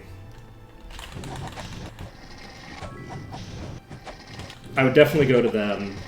And the only thing that I would think of as a means of fixing it, if you've already spent 5 years in game and not had it work, unless like you haven't left the zone, in which case like obviously like spend the 5 years not in the zone, but I don't imagine that that's the problem. Is to just edit the save file, which I think there have been bugs in this line pretty much forever for Might and Magic 7. Like, it's always been an issue. I don't remember all the details, but I think that this has always been a thing that has been, like, a problem Might and Magic 7 has. And I would venture a guess that, like, someone on some forum was like, okay, I ran into this bug, and I don't want to waste 3 years of in-game time dealing with it. What is the relevant part of the save file that I just edit? So you might be able to just Google it and find a specific, edit this piece of the save file with this software and it'll work. So yeah, that's... If you wanted to do it yourself and the in-game methods aren't working, that would be the suggestion that I would have. You know, we're running out of dragons. I say that as I'm looking at probably 150 dragons on my screen at once.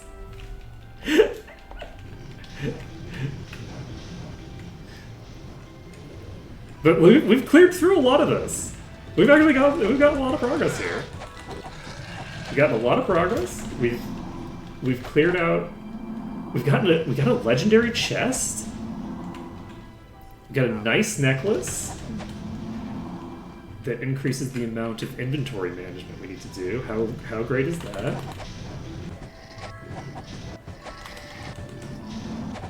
Okay. Finish that up.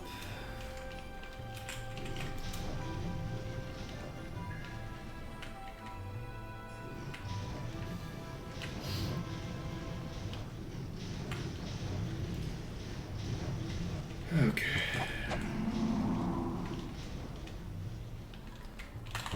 Okay. Hello.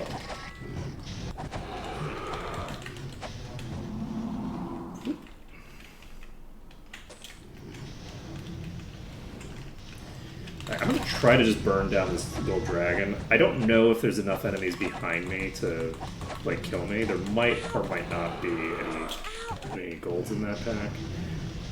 But by burning down that one, we will hopefully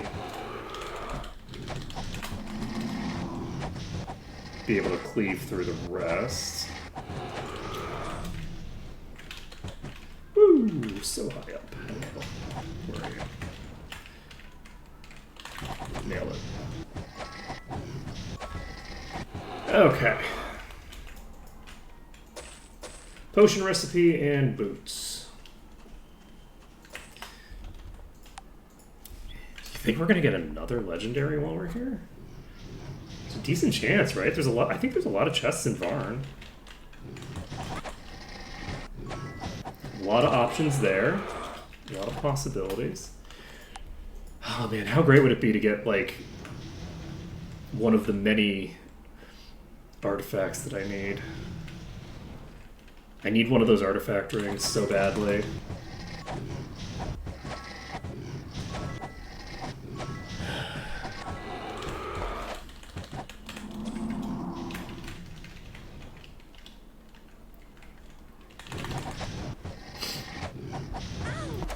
I have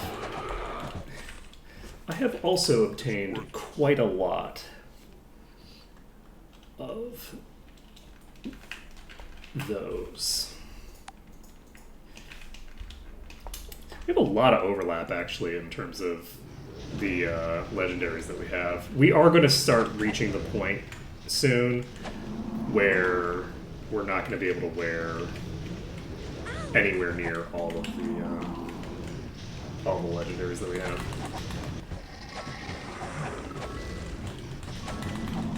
We've gotten so lucky, though. We actually have, like, so many legendaries that aren't overlapping in item slot.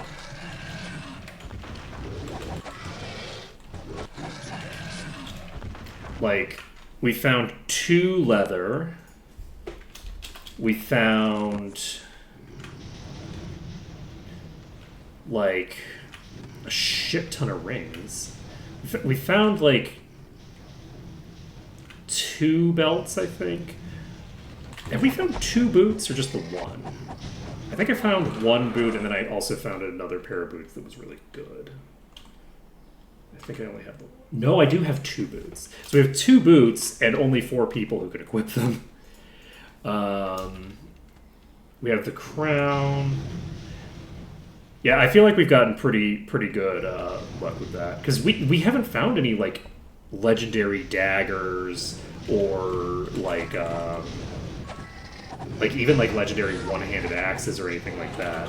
That would be, like, kind of a...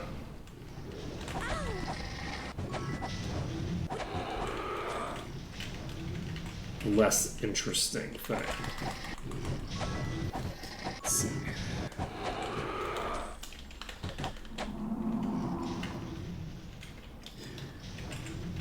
Yep, we've gotten very good luck, and it is a good problem to have too many legendaries, to be sure.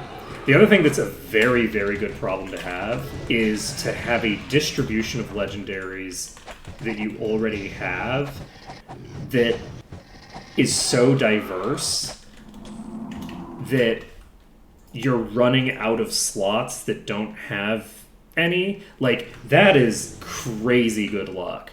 That I'm like, you know, there aren't exactly a lot of item slots that I could get that I'm not running into the risk of duplication with. Like, I can't get a hammer anymore without having it be a waste, I believe. Yes, because I already have this. So, like,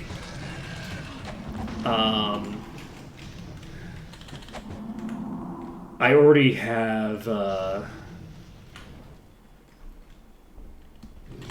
you know, quite a lot of gear slots where, like, it's certainly good to get more of them. It's just useful. And then I have other slots where it's like, it's not. Like, obviously, I can get 1 hammer. But 1 more hammer doesn't help me any. So we have that situation, but we can still get, like, we get a one-handed sword. Yes, please. I'll take a one-handed sword. Oh shit! Oh, What shall I do? we just died. The answer to your question is die. Do I need to rebuff? Preservation is active. We still have 20 hours left.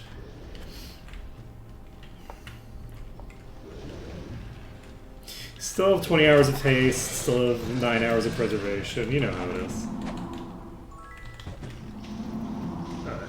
Let's go in here. It occurs to me, I didn't use this. So this gives me plus 20 to all stats, and that's, you know, a convenient thing to have. Am I in a bad position? Yes, I am. I need to move. Alright, we're going to rotate this one along the way this way. That should separate it out enough that we can... I'm not going to brute force it until I get a little bit more HP, because my entire party is low, and there's multiple things hitting me, and this is gold. Yeah, my buffs last a very long time. I mean, preservation never really lasts very long, but yeah, I have rebuffed once. I did have weakness relatively recently because I forgot to rebuff that, and I've died. I've had preservation wear off, I think, 3 times, and I've died each time. I think it might have only been twice. It's probably twice. But yeah, it did wear off, and then I instantly just get murked by a gold dragon. I say instantly. It could have been 3 hours after it wore off, for all I know, because my party is pretty durable and not going negative that often. Like, when I'm fighting this, I'm not going negative on this. Let's see here. Okay. We have Swift Gold Dragon. That's an interesting... It's an interesting enemy to see. I'm gonna rotate you solo. Kinda lazy. I'm gonna take you instead, because I don't like the direction that other one's going. And when I'm doing this, I can grab the next one. Yeah. I'll be fairly surprised if I see more than one legendary from this entire exterior. Most of the legendaries that I've found have been in chests, I think. Okay, the fact that this is Swift is actually a big problem for me. It's going to cause an issue. So, we're going to need to figure out a strategy for dealing with a Swift Gold Dragon. We have more on me than I'd like to have on me for this. Those have disengaged.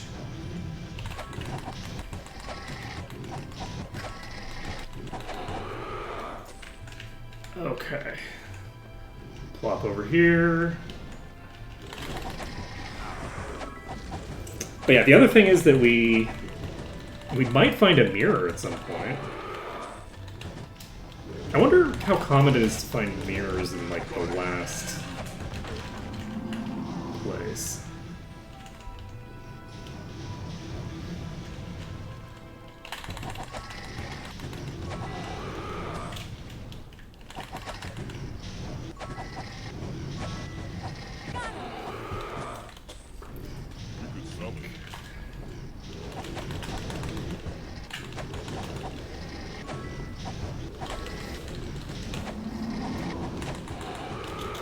Yeah, I feel like we've gotten pretty lucky with our itemization.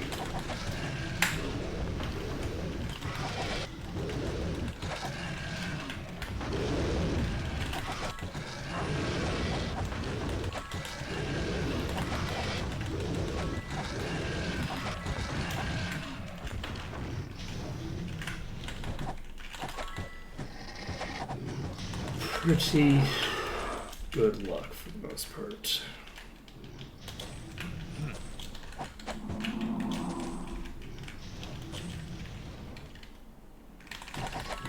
Alright. So we'll clear out this.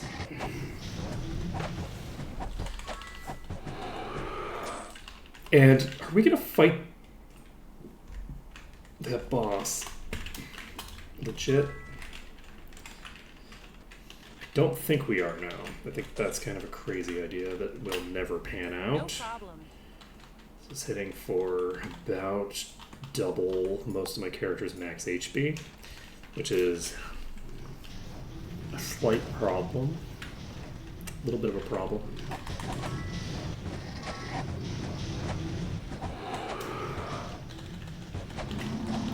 Alright.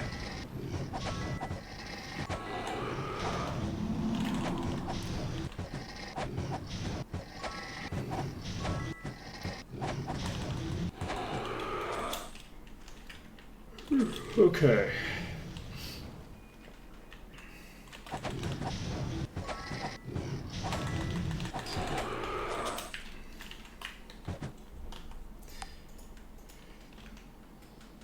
Swift Gold Dragon. It's only level 202, actually. It's not that high. Yeah, we've had a fairly major boost to our base stats in a very short period of time. Like, not the itemization stats, but our just like baseline has gone up by quite a bit.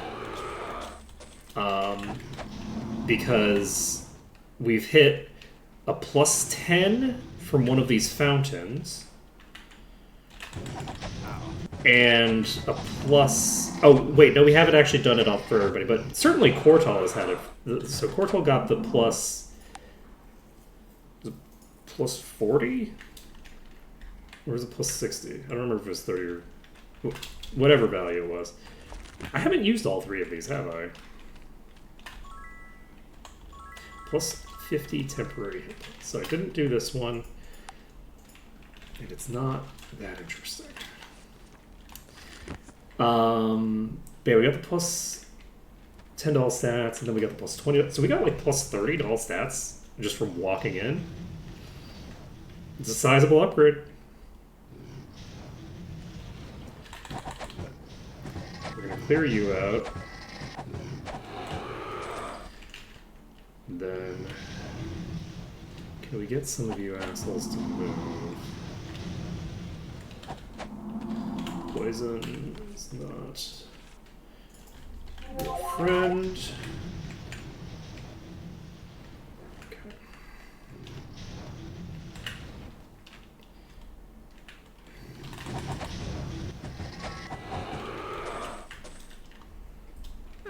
Okay. Okay.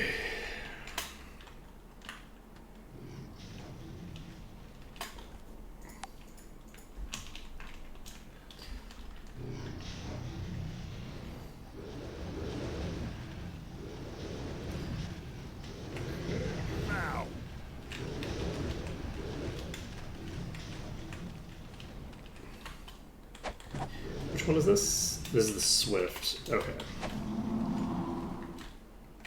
I'm going to ignore the Swift for now. We're not going to fight that Swifty until we've cleared the low-hanging fruit over here.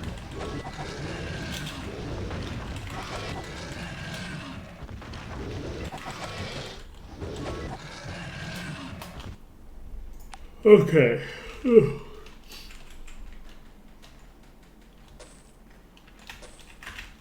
see.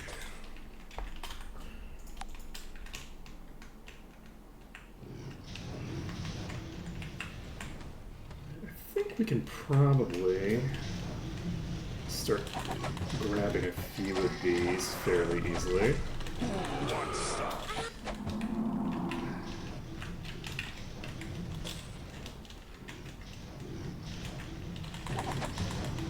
I'd be so excited if we actually did get to legendaries before we finished here. Now here's something.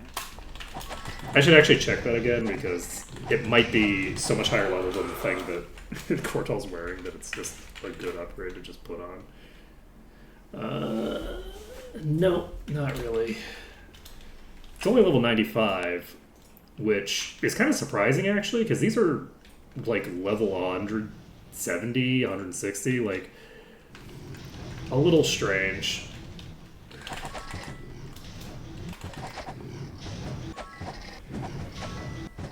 Okay, so we blow you up.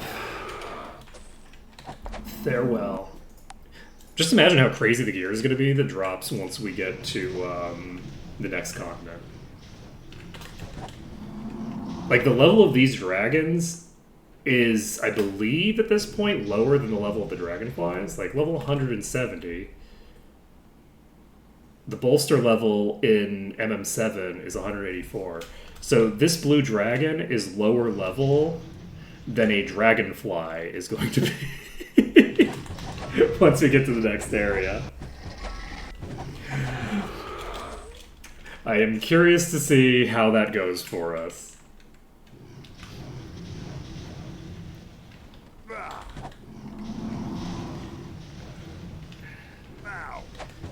Like, the Emerald Island Dragon is going to be a particular interest. But, like, everything is going to be so much stronger.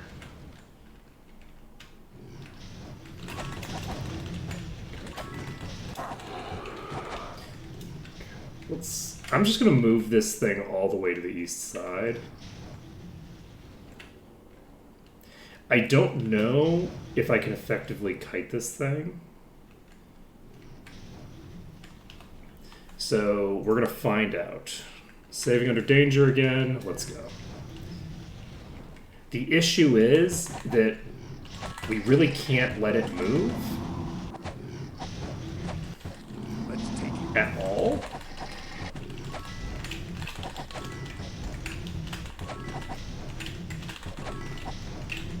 So I have to basically kite with perfect timing. If I move a little too early, it will run away from me like that. If I move a little too late, it'll tag me like it did with those other tags. So how do we do? We got it down to half. Okay, that's pretty good. Getting it down to half in one, burst is pretty good. It was a little bit injured before that burst started, but... Okay, that's interesting. It didn't kill Korgrik in a single... Or, not Korgrik. Didn't kill Kortal in a single hit. Kortal has so much, hidden mitigation. Jesus.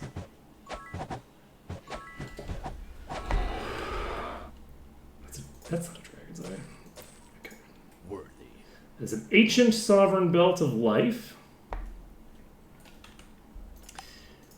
Not super interesting. We can keep on keeping on. Alright, so we killed the Swift one, and that means that the one that I was really most concerned about is gone. The Venomous one is a little concerning because it hasn't been moving, it's just been sitting there. And obviously it's a little concerning just by virtue of the fact that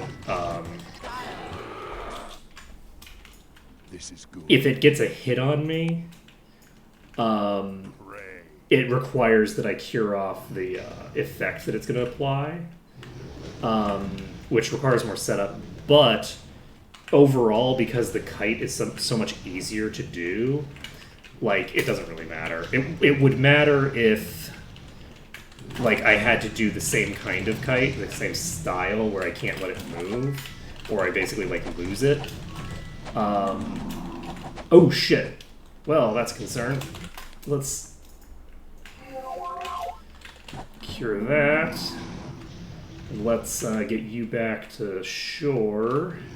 We're gonna need to wait on the gold that's paralyzed on the ground. We're gonna have to wait for it to get up so that we can hit it without getting tagged by the thing in the back.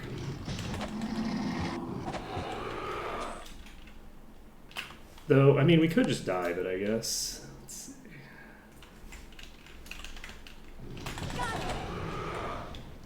There we go. We're golden. It didn't have that much HP left. Okay. Ooh. Earth Might, and that is something that would have been really solid if not for the fact that both my leather users already have legendaries. So the Earth resistance is not terrible. I wouldn't say that it's necessarily optimal, but it's not a bad thing to have, because one of the leather users, Korgrik, is intending to have Earth, I think, be the thing that I'm stacking, the resist I'm stacking. So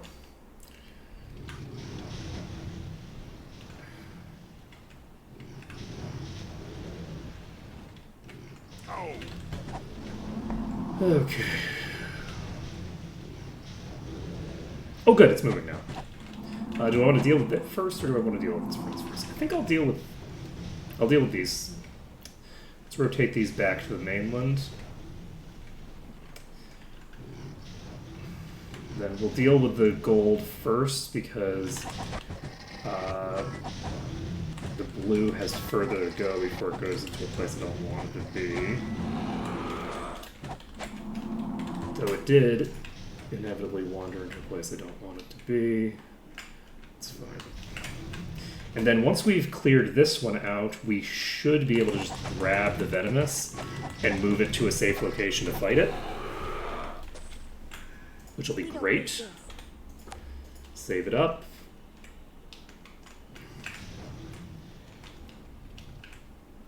Then let's fight it on the pedestal thing.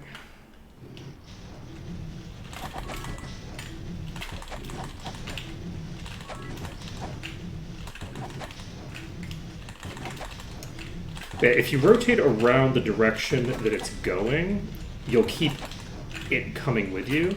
If you rotate the opposite direction, you can basically get them to just rotate around a central location.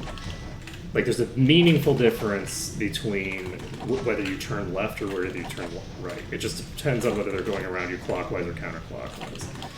And I believe that with the way these things are set up in with the current AI pattern in vanilla, they would be either going clockwise or anti-clockwise, and that's like a preset thing. In this, it's not a preset thing. It is. There's no room. And by this, I do mean the specific AI that I have active right now, not like the mod generally. Because I don't know about the other styles of AI that you can set them to. I'm going to save before I forget. I don't need this. Shit. There we go. So, who has... So you have of the gods here. No space. So this is an increased vitality.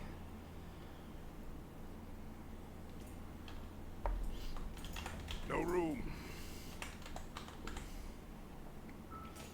Unfortunately, these are legendaries, so it doesn't look to me like I'm probably going to get much utility. Excuse me. Off of these, just because I just have too many good boots. You know? These incredibly difficult problems that I have to struggle with, that all my boots are so good that those incredibly good boots are not really a meaningful upgrade for me right now. I hate it. Oh man.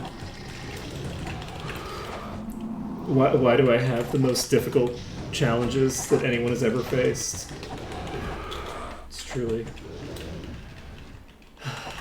sad no one has ever suffered like this. Boop and a boop. Boop.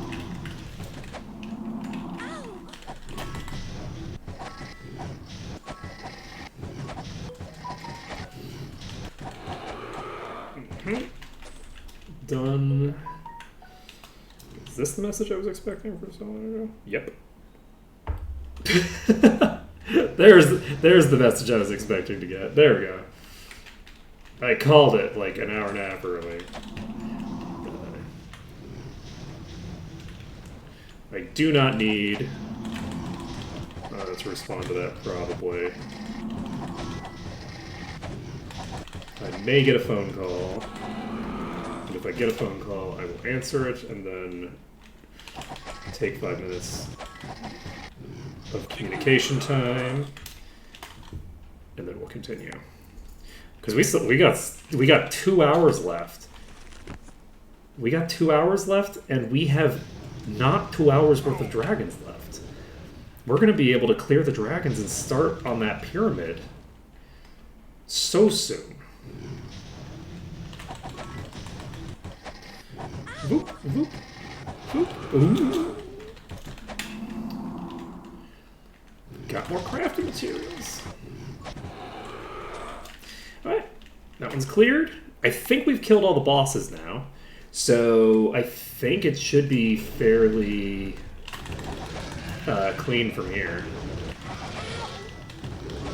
You know, there are 15 dragons hitting me. There aren't, but we can pretend that there's 15 dragons hitting me. There's some number of dragons hitting me that is greater than 0. And probably less than 15.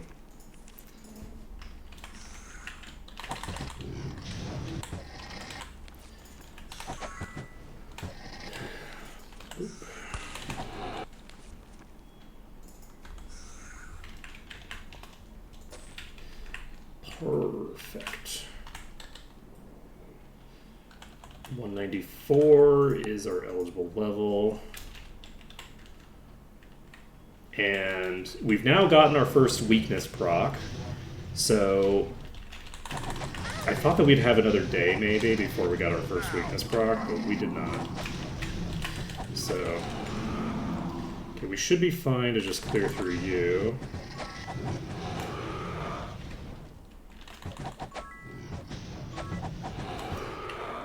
Let's see.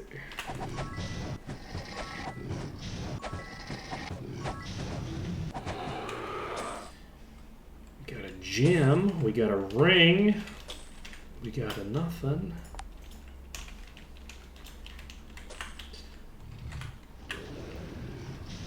I do miss the dragons having a guaranteed drop. Imagine dragons with no horde. Truly sad times.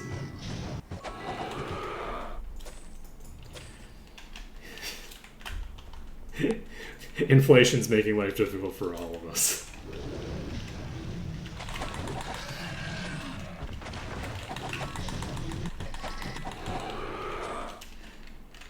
We got elite amount of gold. And I think we might have killed every dragon on the map. We might have Dragon Sand clear now.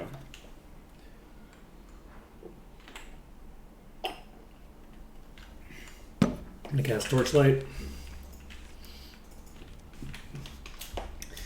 And we're gonna recast Preservation. And I think we're basically done here. There's a bunch of random stuff on the ground that I don't really need.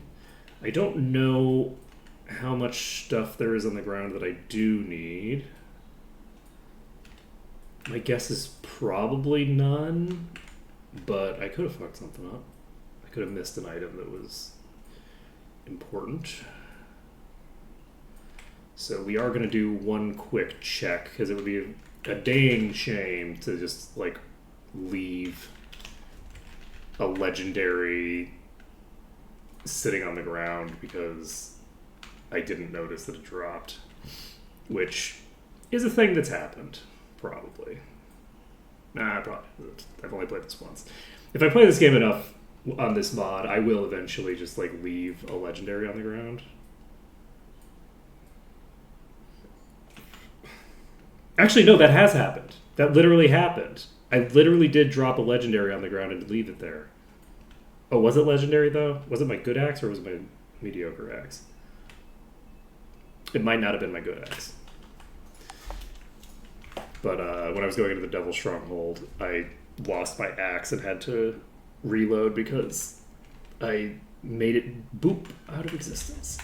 But yeah, there isn't a trainer here, right? Hey, Abdul, I've heard all about you. I've heard all about you. Let's see.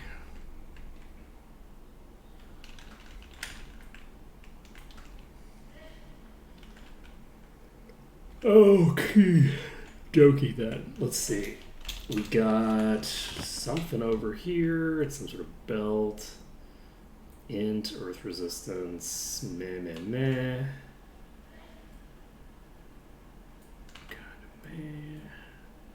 Kind of meh.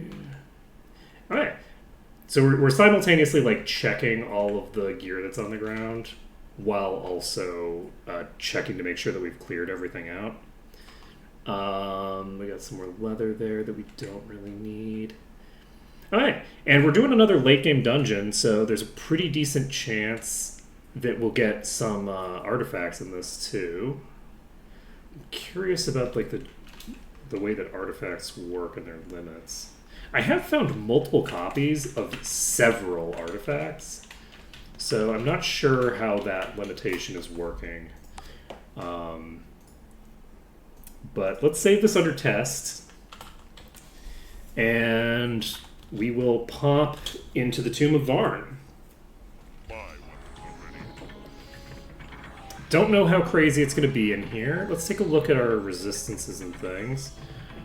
Let's see, the body and mind are Dinger, preservation is fine. Regen, I could probably, I could do for an extra regen. I'm gonna go ahead and recast regen and protection from magic.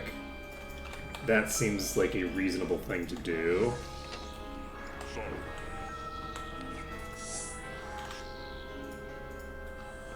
And we're going to cast... Do we need to recast haste? Yeah, we sure do.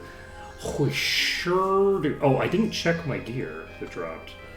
Alright, well, I guess we're checking our gear that drops once we get to a save point, because we're now in danger. Where's the thing in my photos?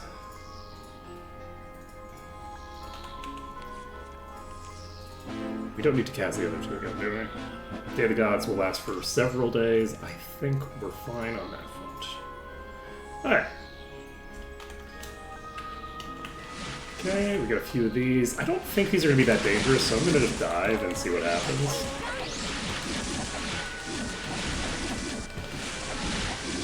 And they're not that dangerous individually, but as a group, they are actually pretty dangerous because there's multiple groups of them.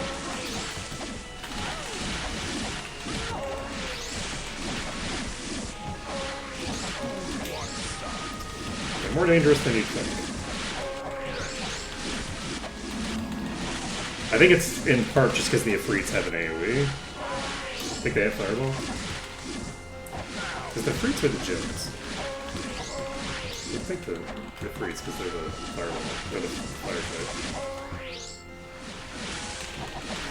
type. One nice thing about this dungeon is that it's a huge dungeon that doesn't overlap on itself that much. So we're probably going to be able to get in the green in a fairly timely manner. This is good.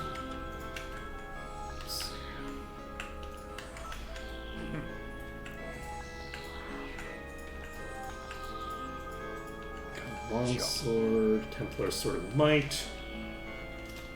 And do we have to tag one of these to get the Blaster Skulls out of this? Tend well the Guardian and house it securely away from the blah blah blah blah blah. No, I think the blaster thing is in the control center. Boom, boom, boom, boom, boom. Oh boy!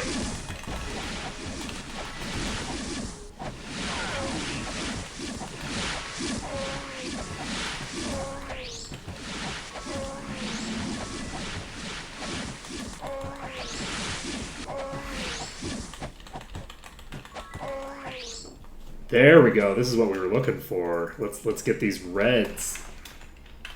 That's what I like to see. Hello, Guardians.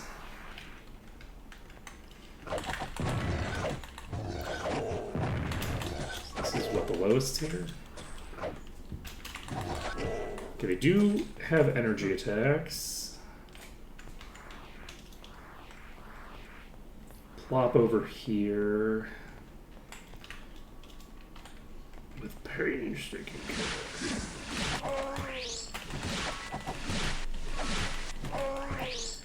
And we're in the green. So, we're in the green. We can save it under dungeon. And let's take a look. Do we have any? Yes, we do. So we do have some stuff that we didn't identify just now. We might as well do that before we continue on. I'm going to just toss this. It's worthless. This is not actually worthless. It is int and personality, which isn't super hot. Int and personality combined with accuracy is not like a super great combination, but it's also a ring, which most of our rings are real garbage. Are they garbage enough that that would be better? Actually, maybe not. You know what? Maybe I need to trust my my party members when they say something's useless, actually. Maybe they know what they're talking about. Maybe they're on to something, actually.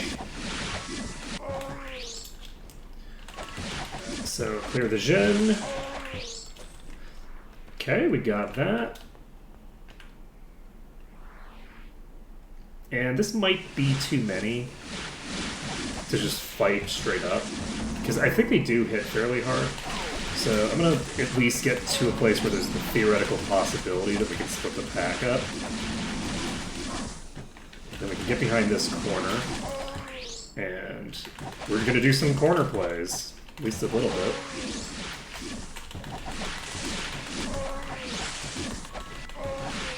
Okay.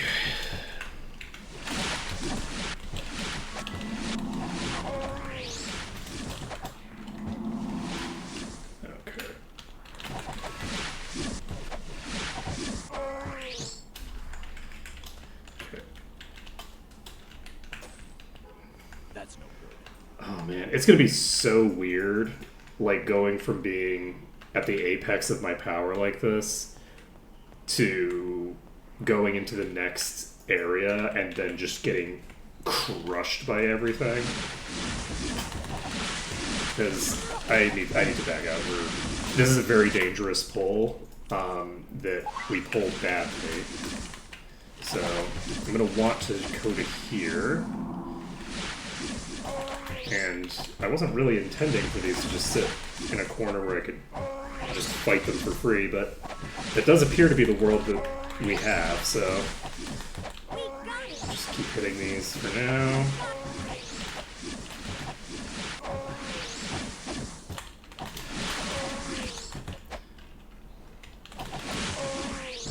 That's it. Alright. Let's leave it behind.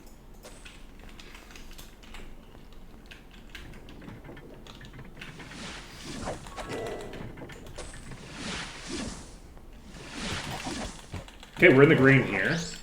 That's a great sign. So, we do not have the real, like, crazy shenanigans here. The other thing, actually, is that because of the AI pattern that we're dealing with, this dungeon is going to go way faster than it usually does, because the Jinn are not going to be a huge hassle in that one big room, because they're not going to stay at maximum height, where I have to, like, literally jump with the jump spell to, like, catch them. So those are, because of the fact that those are going to be willing to come down toward me, I should be able to make some very big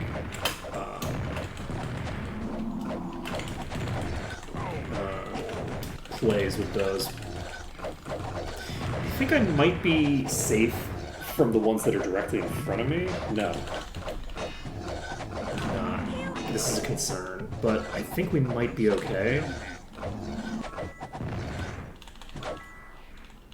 Easy prey. So these are not that high level. I think the reds are the highest tier of these, right? Is the purples?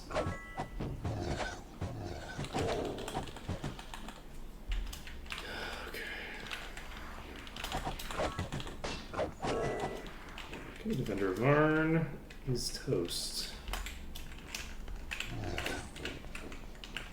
But yeah, that was a pretty sizable pull, and we honestly didn't really struggle with it as much as I would have expected.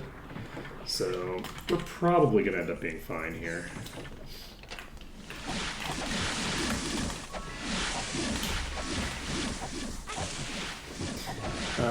The things in here are going to be end up being dangerous, but only in fairly extreme numbers, I think. So we should be able to take this as a fairly simple dungeon that's going to lead us into the extremely difficult final set. I don't want to loot my first chest when I can't save, so I am going to go over here first. We're going to clear these out, and then I'm going to go upstairs and just save, because I can just walk away from the ones up there because they're stuck in that little window room. I can also jump down on them if I want. Hey, we got more of the control cubes.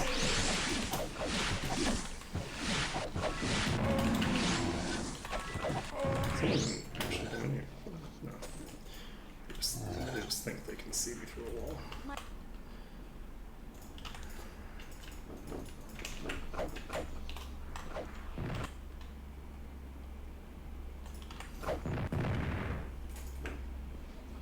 This makes a catalyst.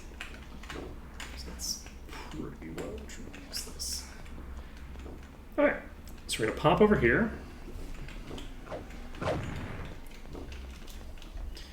We're just walk away from these. We will save the game.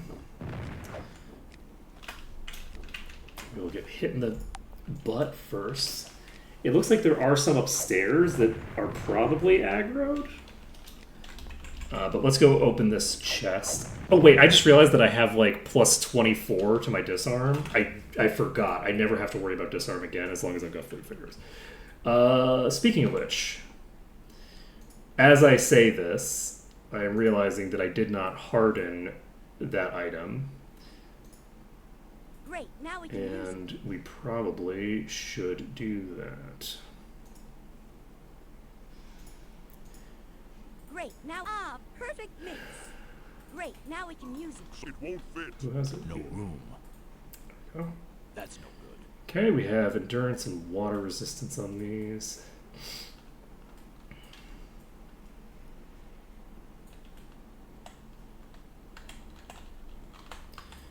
Alright.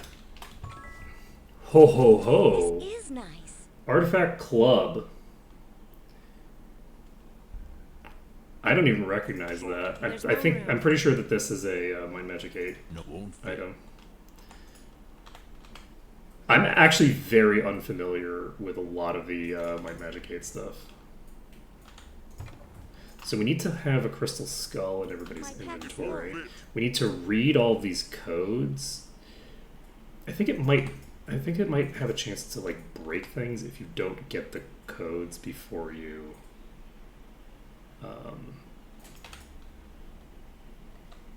try to put them in.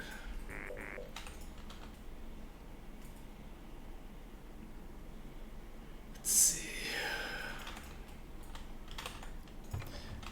We've checked on that. Was there something I needed to do? I don't remember.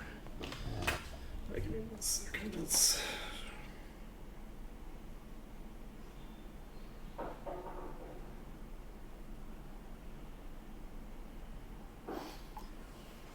Okay.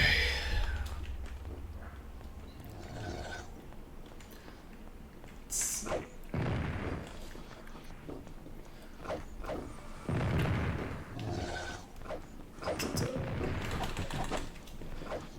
Alright. Defenders down. Where the hell did you go? So sneaky. Alright, we're going to... Do we have any... We have Jinn up there. Let's go deal with these Jinn before I forget they exist. Luckily, it shouldn't be too difficult to clear these. Because of this room being... Well, I guess it has nothing to do with this room, honestly. But, even if this was vanilla, these wouldn't be that bad because these slopes exist, so you can just walk up to them. Oh, this is teleporter, right.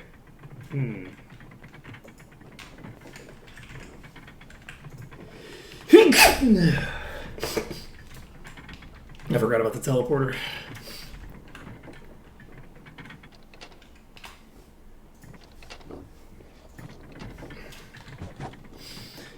Okay. So that means that we're going to have to clear our way from out over here.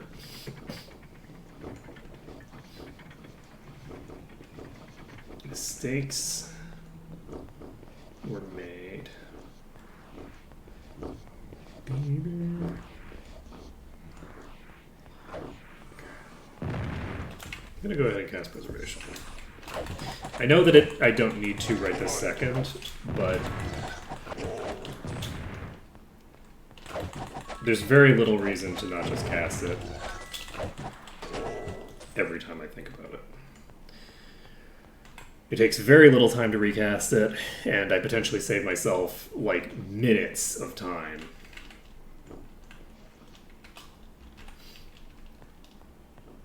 Okay.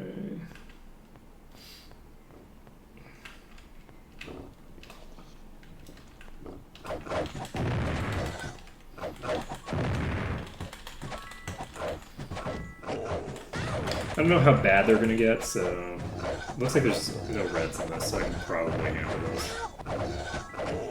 Victory is over.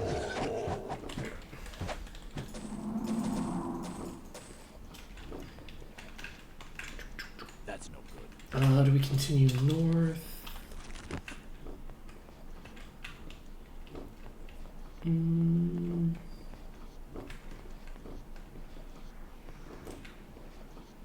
Yeah, why not? I'll just continue north.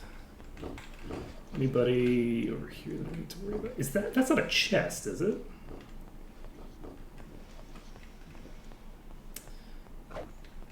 I don't want to telekinesis it without saving first.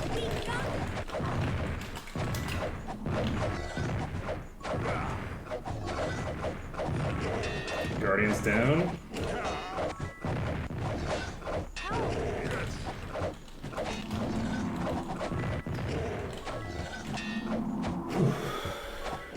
Alright. Easy peasy. Yes. Okay. Not terrible. Not something that we need, though. Nobody over here, right? Alright. I'm gonna go over here. This probably is... Oh, this is not in the green. I guess there must be... They must be underneath me. Alright, let's go into the water room. See how this goes.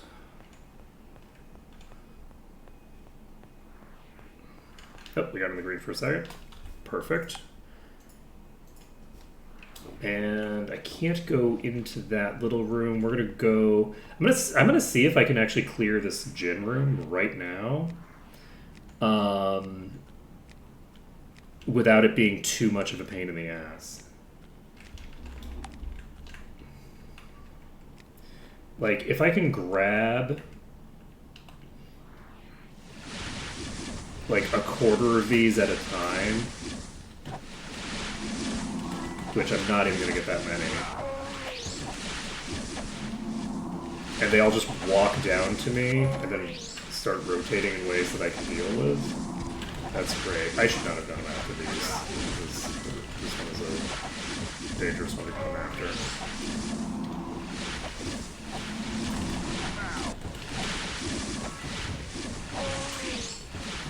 Okay.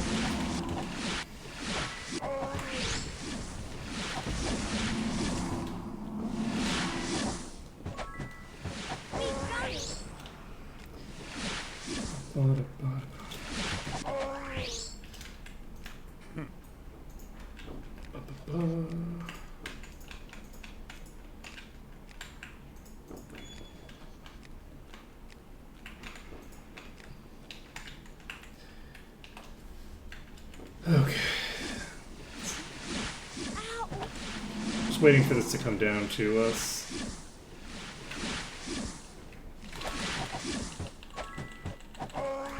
Alright, we are now in the green. Can save the game again. You know, honestly, I think it makes sense to try to just pull these down to here. This is a way better place to fight them than where I've been fighting them. And I might end up dying here just because I got way too close to them. Got way too close to them while I was going by and really underestimated how far the distance is to that fucking door.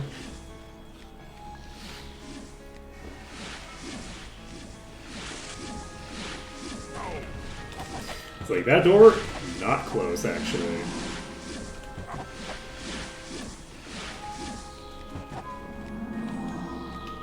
This door is locked? Oh, god damn it.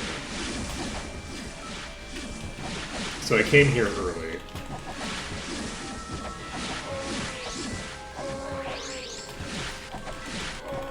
Well, we don't need to kill all of these right now. That's no good. Who is he?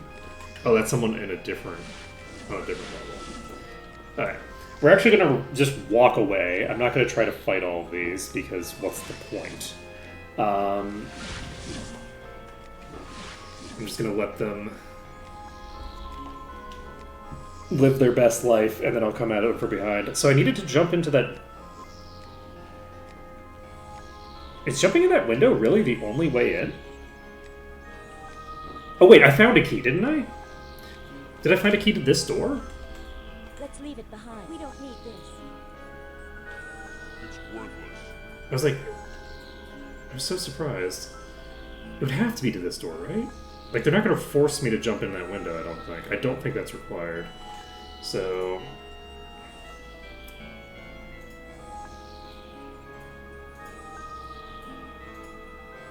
fairly sure...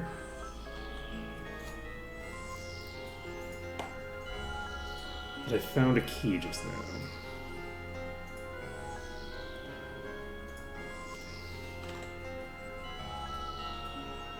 It would be very funny if I just didn't pick it up.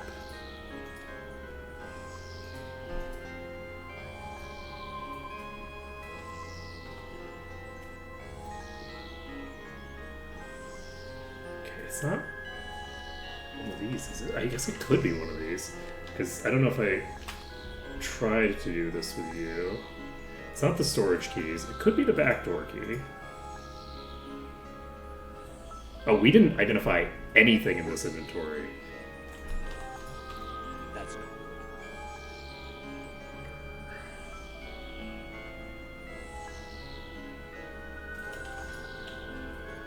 Let's see.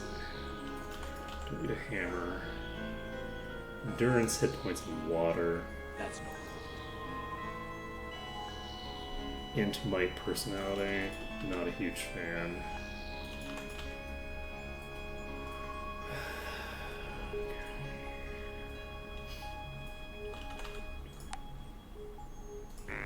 Oh. The range of hostiles. Should I go back and try this door? Yeah, I should, because it's going to take forever to walk back to the window that I usually go in through. I should have a key to this door. Like, as the back door key makes sense. Was it just not this person that I had selected just now? I just didn't have... it wasn't even that I didn't have it in the correct inventory. I just didn't have the right person selected at the time. Alright, with this open, I can just pull these. Ow!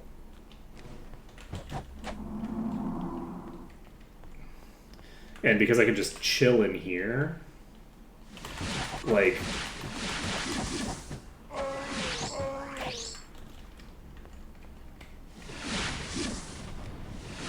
I can deal with them fairly easily. I should probably get myself to the point that I can save here, though. So let's clear out a little bit more of this backlog, because it's going to take a little bit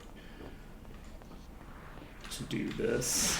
So clearing you out is going to be important. Is there anybody else?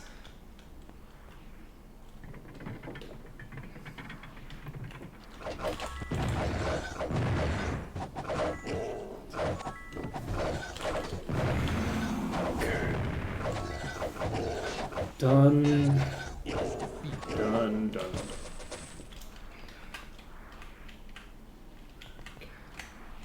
Goal right now is to clear up this pack, which I'm fairly sure is going to block me off, and maybe clear out one more pack to the south.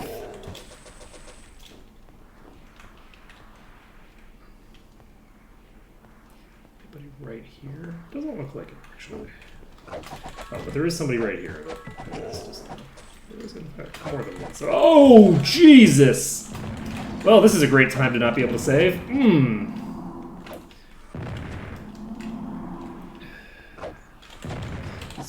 This is a big problem. Okay.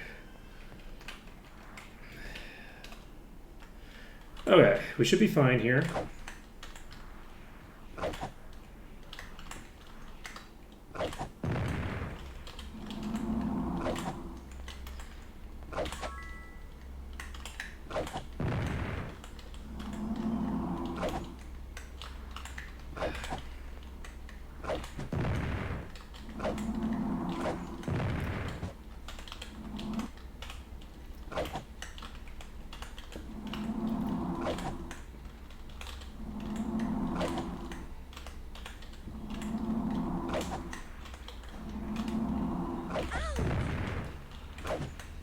Holy shit.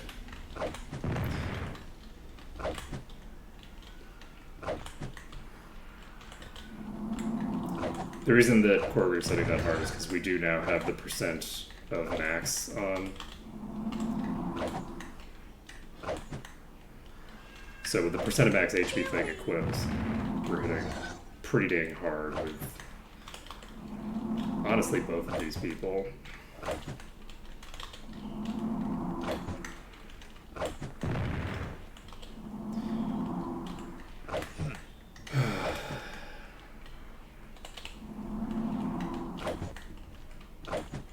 It's not percent of max, it's percent of current, I believe.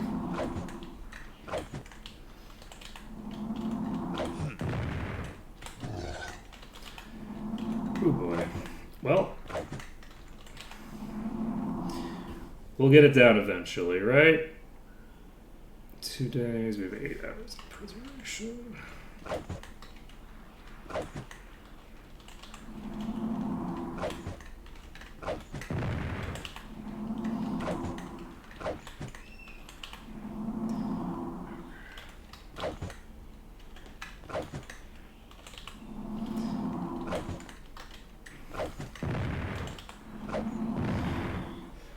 Whew. Oh shit! Wasn't paying enough attention. Alright, we're just gonna sit here for a little bit. I feel like we've triggered the out of combat regen now.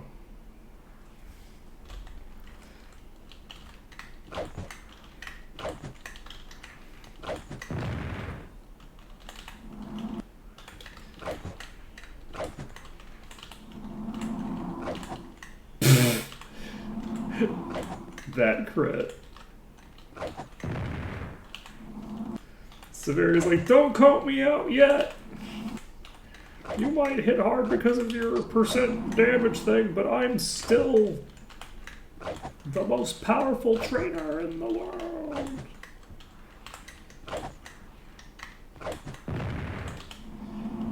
Okay. Boop. Boop. Boop.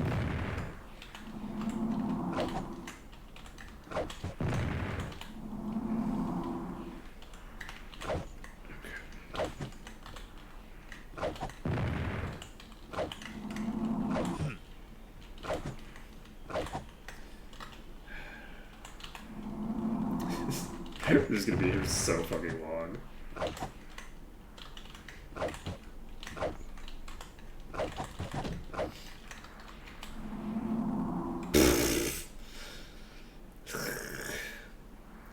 Well, you know, at least the regen nerf has been undone so that we can recover very slowly instead of extremely slowly.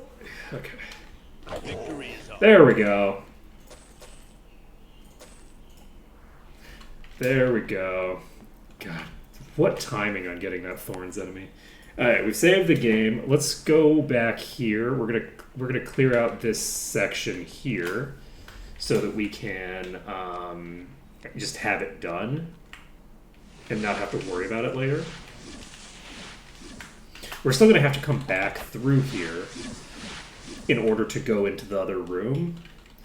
But with this, we won't have to like clear through this gin pack later. It's also going to be fairly simple since they're able to just be brought into this room where, in addition to the fact that, you know, it's fairly easy to fight them in smaller numbers. It's also, honestly, fairly easy to just sit in a corner and prevent any of them from hitting you at all. So, we are getting ready for this part.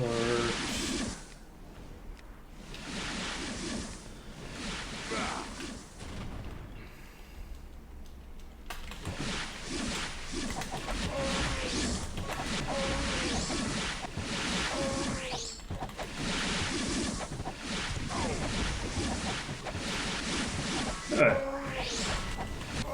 All set?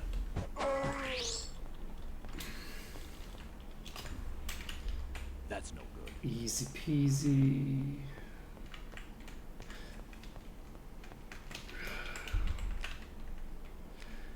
Who are you?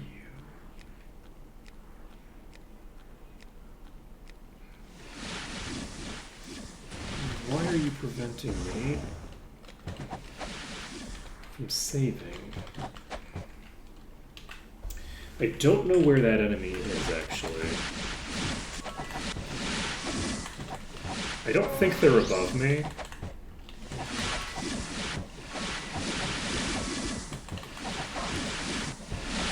It's my hope that they're below me in an area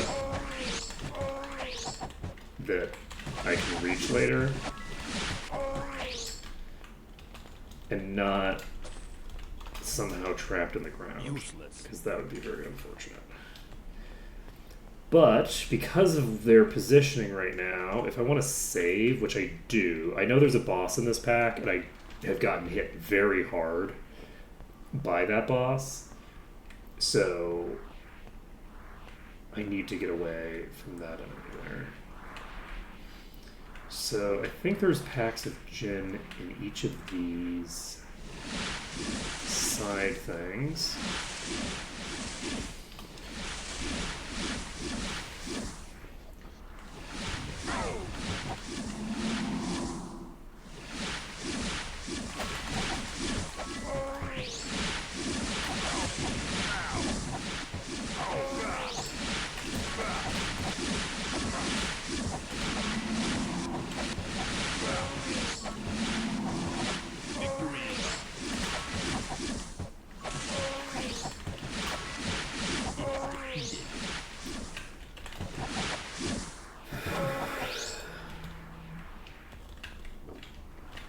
Okay. Useless.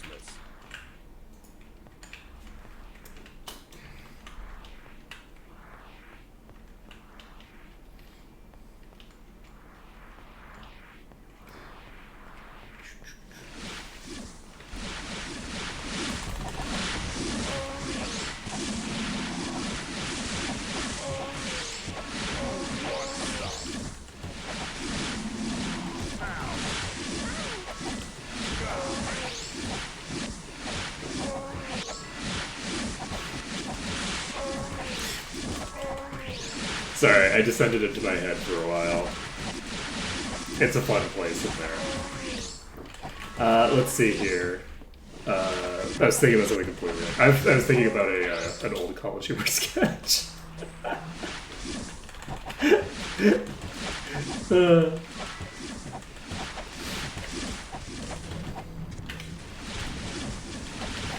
Okay, that's a concern. We took a lot of damage there. Okay. I'm very concerned about how much damage I'm taking in this pack because of the fact that we have been thus far unable to save. But it looks like that thing that was over there might be gone now? I wonder if it was trapped under the world. And it's getting, when I go to certain places, it's getting like far enough out of the world that the game realizes that it's fallen out of the world and resets its position back to its start position. I think that might be what's happening.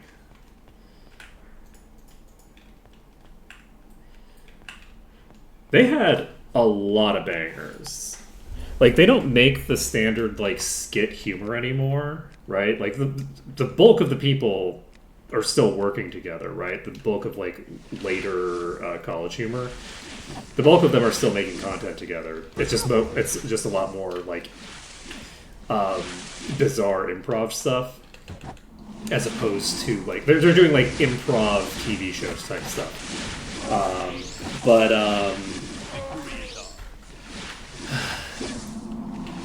the sketch comedy is not being done very much anymore, unfortunately, and it is. A lot of them were really, really funny.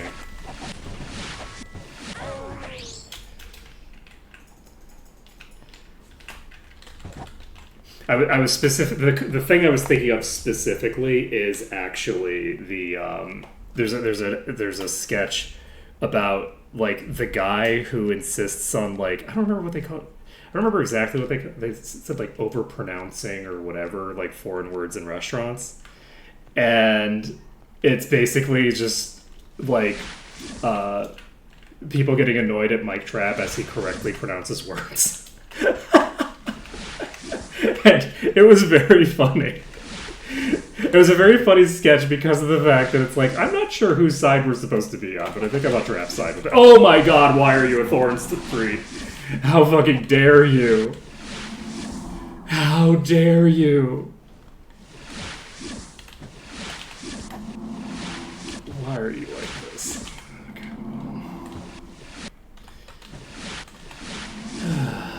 We're just gonna sit here waiting for a bit, you know. It's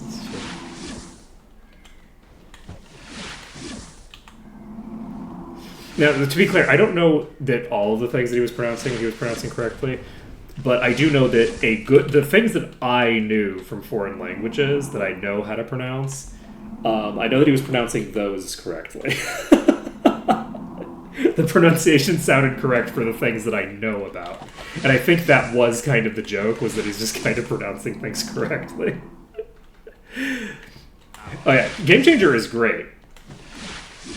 Game Changer is great. I love all of the stuff that they make, to be clear. Everything that they make, I like pretty much all of it.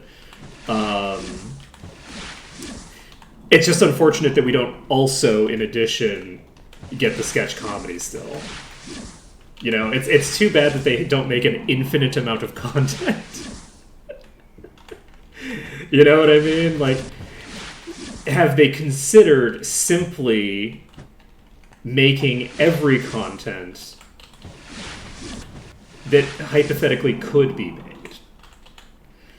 Have they considered such a thing? Because they should. They really should.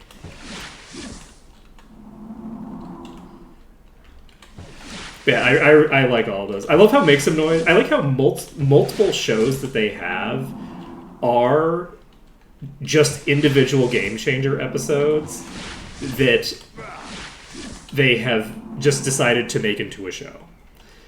That is very cool to me, because they had the concept of a game samer, where they would basically do a repeat of a game that they came up with for Game Changer.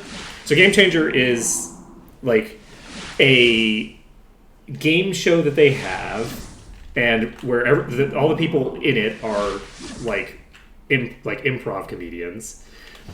But like it's an actual game show where there are actual prizes and they're actually trying to win to different degrees. Obviously, they're also performers, so they're also just trying to perform because they're performers and they want to make people laugh because that's their whole deal, right? They're theater kids. But kind of like how, like on every competition, people aren't just trying to win; they're also trying to look good. You're on TV. Anyway, but Game Changer is a show where basically the people who are in the game show don't know what the rules of the game show are until some point during the show. And what point that is depends. Occasionally they're told right at the beginning of the show, here's the rules of the game. These are the rules. Work with it as you will. Sometimes they are not told anything.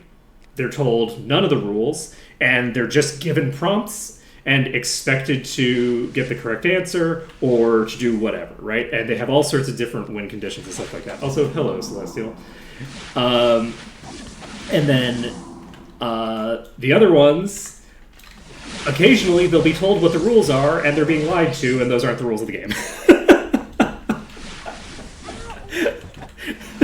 Sometimes they're being lied to, and they're playing a different game than the game they've been told they're playing.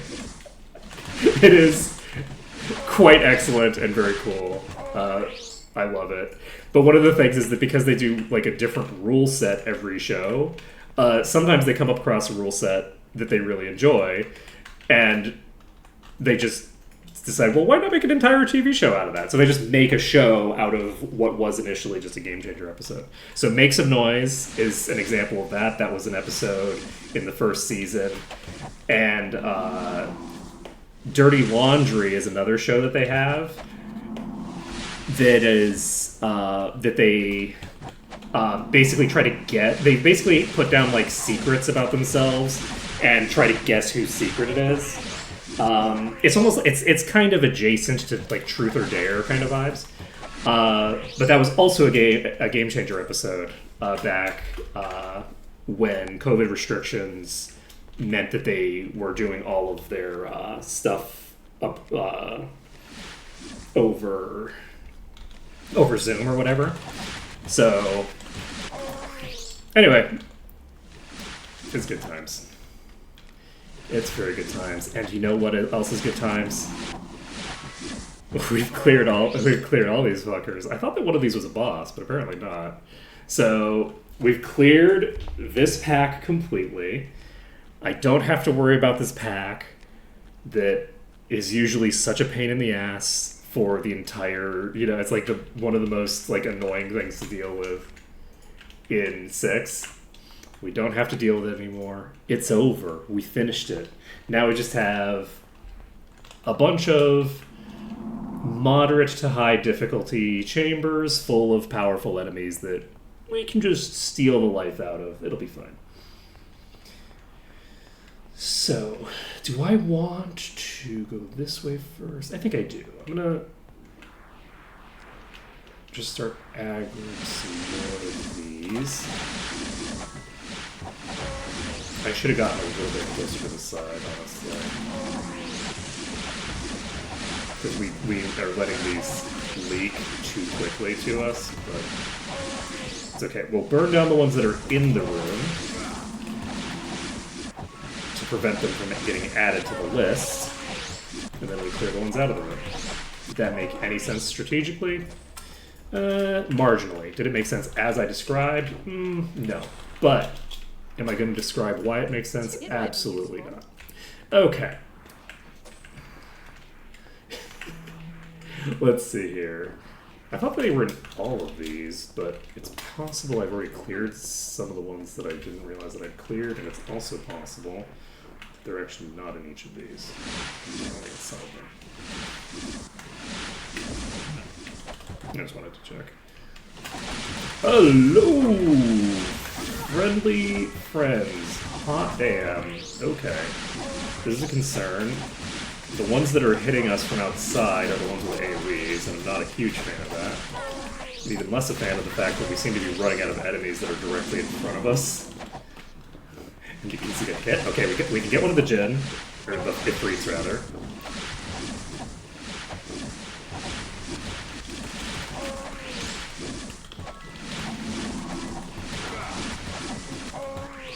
And I think the reason that I started thinking about the correct pronunciation sketch that they did was because I was wondering, in... Is it Arabic? Is it like Farsi? What I don't know what language, Jinn comes from. But I'm actually kind of curious if the word genie comes from the fact that, maybe the plural of jinn is jinni or something like that.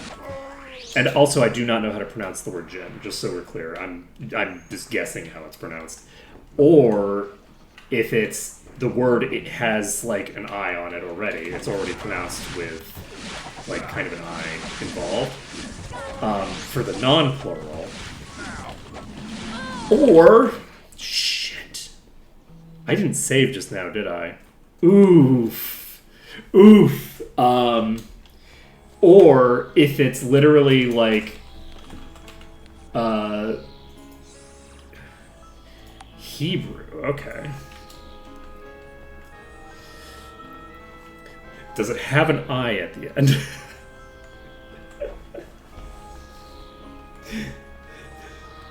Because I'm the thing that I'm curious about is like there's a lot of different variations on how I've seen it.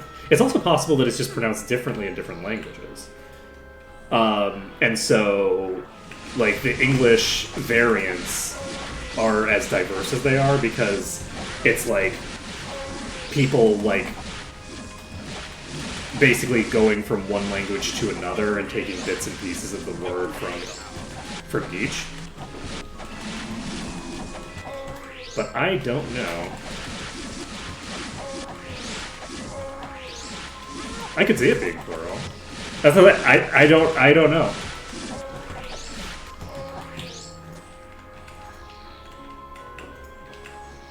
I think it's interesting.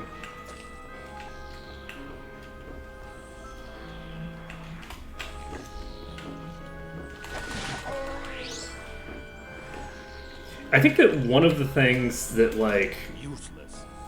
is one of the things that I think is kind of interesting about like language is kind of figuring out for a lot of words, like for a lot of English words, they're wrong in weird ways. Like a lot of words, it's like, oh, I see exactly why you did this, right? Let's see if I can think of one of the random French words where, like, people pronounce it in English incorrectly because if you spell it out that way in English, that's what you would expect it to be pronounced as, right? Like, there's a lot of that with, like, French words specifically. But, like, one of the things that's interesting about, like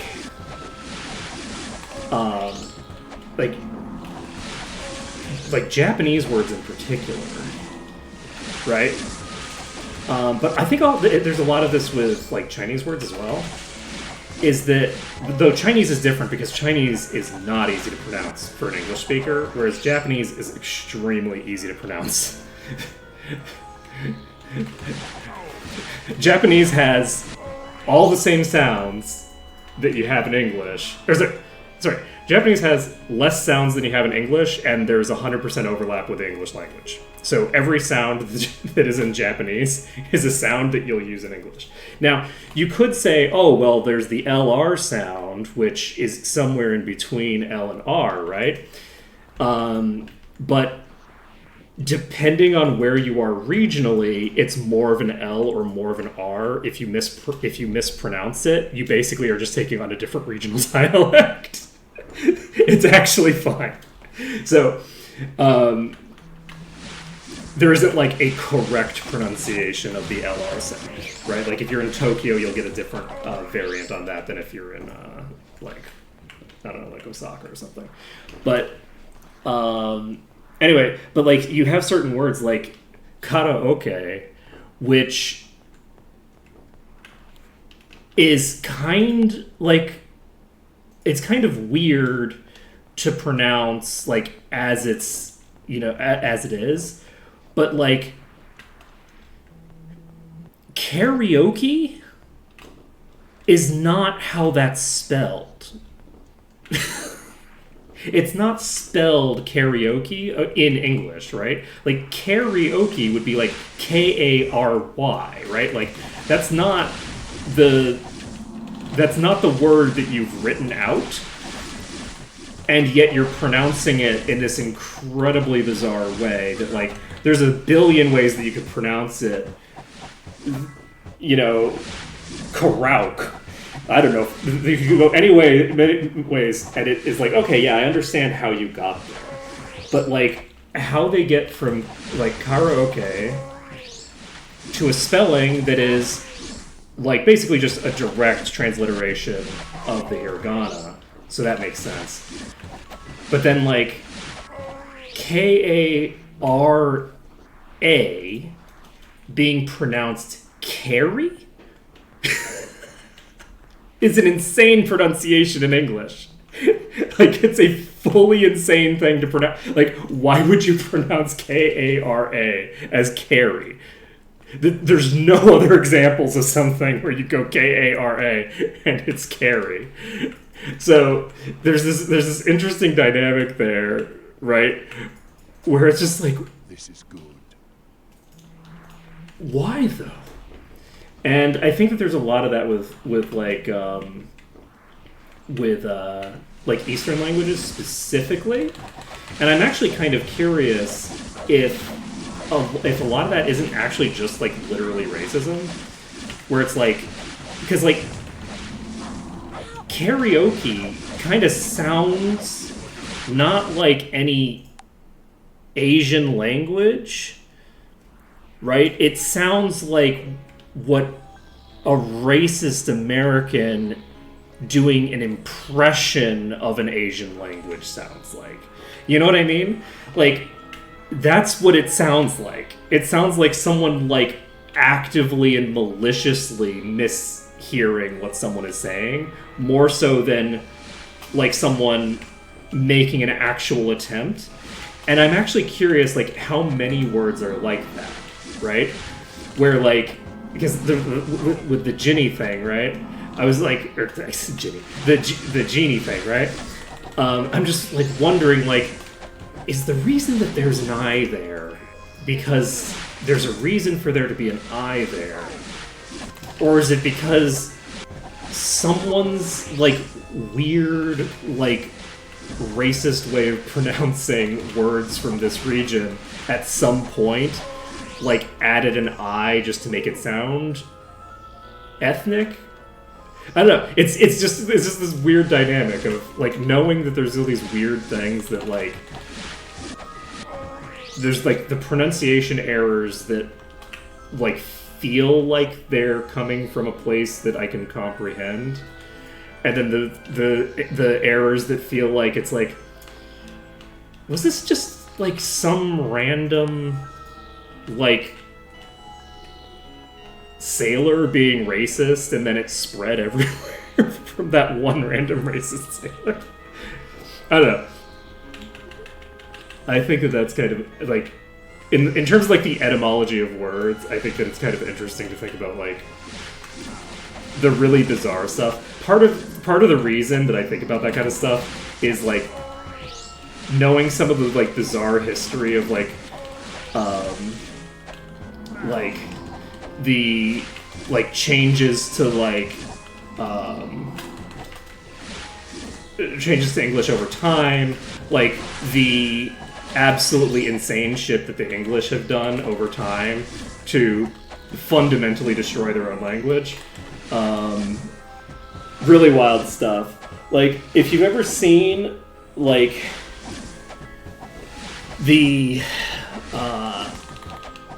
if you've ever seen the British spelling of like almost any technical word, you'll notice that they have a bunch of O's in there that don't seem like they belong, because they're certainly not part of the pronounced word. And it's very confusing why they have this random O in here. Like, fetus is pronounced Foetus in British English. And it's like, oh, that's weird. Was there a time where, like, the way that it was pronounced was closer to foetus?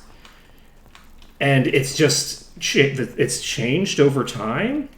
And, you know, there's this really interesting etymology there. And the answer is no. The actual reason that this happened is because one idiot nobleman went and misunderstood how Latin works and thought, oh, all of these words have O's, are supposed to have O's in them, when they weren't supposed to have O's in them, even in the Latin. So he introduced a bunch of arbitrary O's into a bunch of stuff because he didn't understand Latin well enough to do the job that he was in charge of doing. And those got introduced into the actual, like, dictionaries. And that was, like, a couple hundred years ago. That was, like, very recent. It might not have even been... I think it was probably a couple hundred. It was probably in the 1800s. But, like, it was a fairly recent phenomenon. And it's also the reason why it's not that way in American English, because the Americans created their own dictionaries. And so that's why spellings are distinct between the two. And to a substantial degree, because before...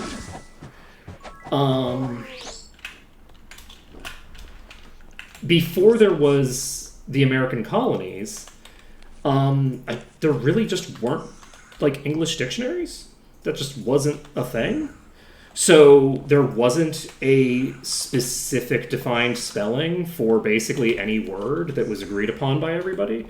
So whatever your local community would be in would kind of just, like, make up their own spelling for, like, words. It's like, this is the basic sound that this makes, and then you just kind of guess. Up until very recently, that was how language was handled. At least how language was handled in English. But weird language. But it is also the other thing that's interesting about English is that it is a language that is reasonably good at handling like legitimately bizarre foreign words, where it's like, well, I don't know how to do this, so meh. And so what you end up with is a lot of, like, stuff where in English the letter Q is basically just not used. It's basically just, like, a fake, letter that's either a K, because a C is also a fake letter, but the Q is basically either a K or a KW, and that's basically the only way that it's pronounced in English, right? So it's really just kind of like an extra spare letter that we have that doesn't really do anything useful. So when you're trying to make like ways to do like foreign words, you can use the Q and go, okay, well, this represents a sound that we don't make. Which is convenient. But then, here's the great thing. The Q doesn't get used for that. Instead, the Q gets used to be the CH sound, because why not?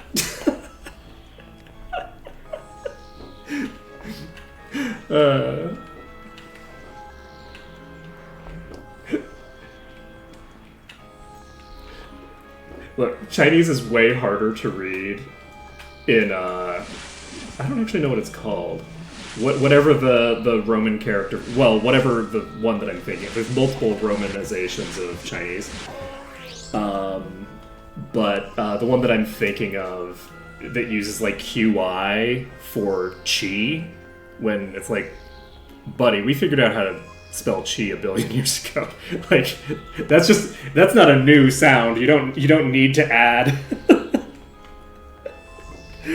You don't need to use the Q for this. We could use it for all the other sounds that actually, no, you can't.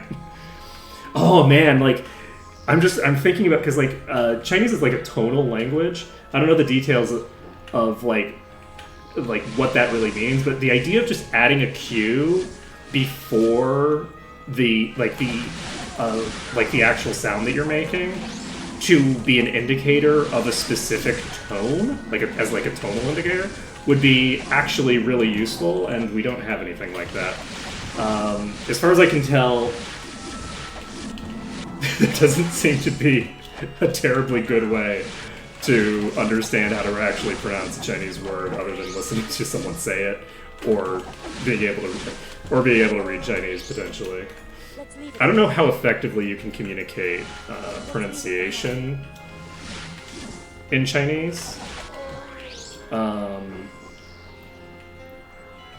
Like with like the written word, because like the majority of like, you know, nouns and verbs and whatever that you have convey the meaning, not the vocalization with their written form, right? So whatever like spoken language you're using, if it's within like the Chinese language group, which includes to a large degree Japanese, you can read it in your own language. You don't need to read it as like Mandarin or Hokkien or see if I can think of how many can I think of. So Hokkien, Teochew, I think, Japanese. Let's see. I'm trying to think of the other local ones, and I can't. I'm not. I'm drawing a blank on what all the local dialects are. There's really not that many that you run into. Like Hokkien is the main one that you run into on a day-to-day basis.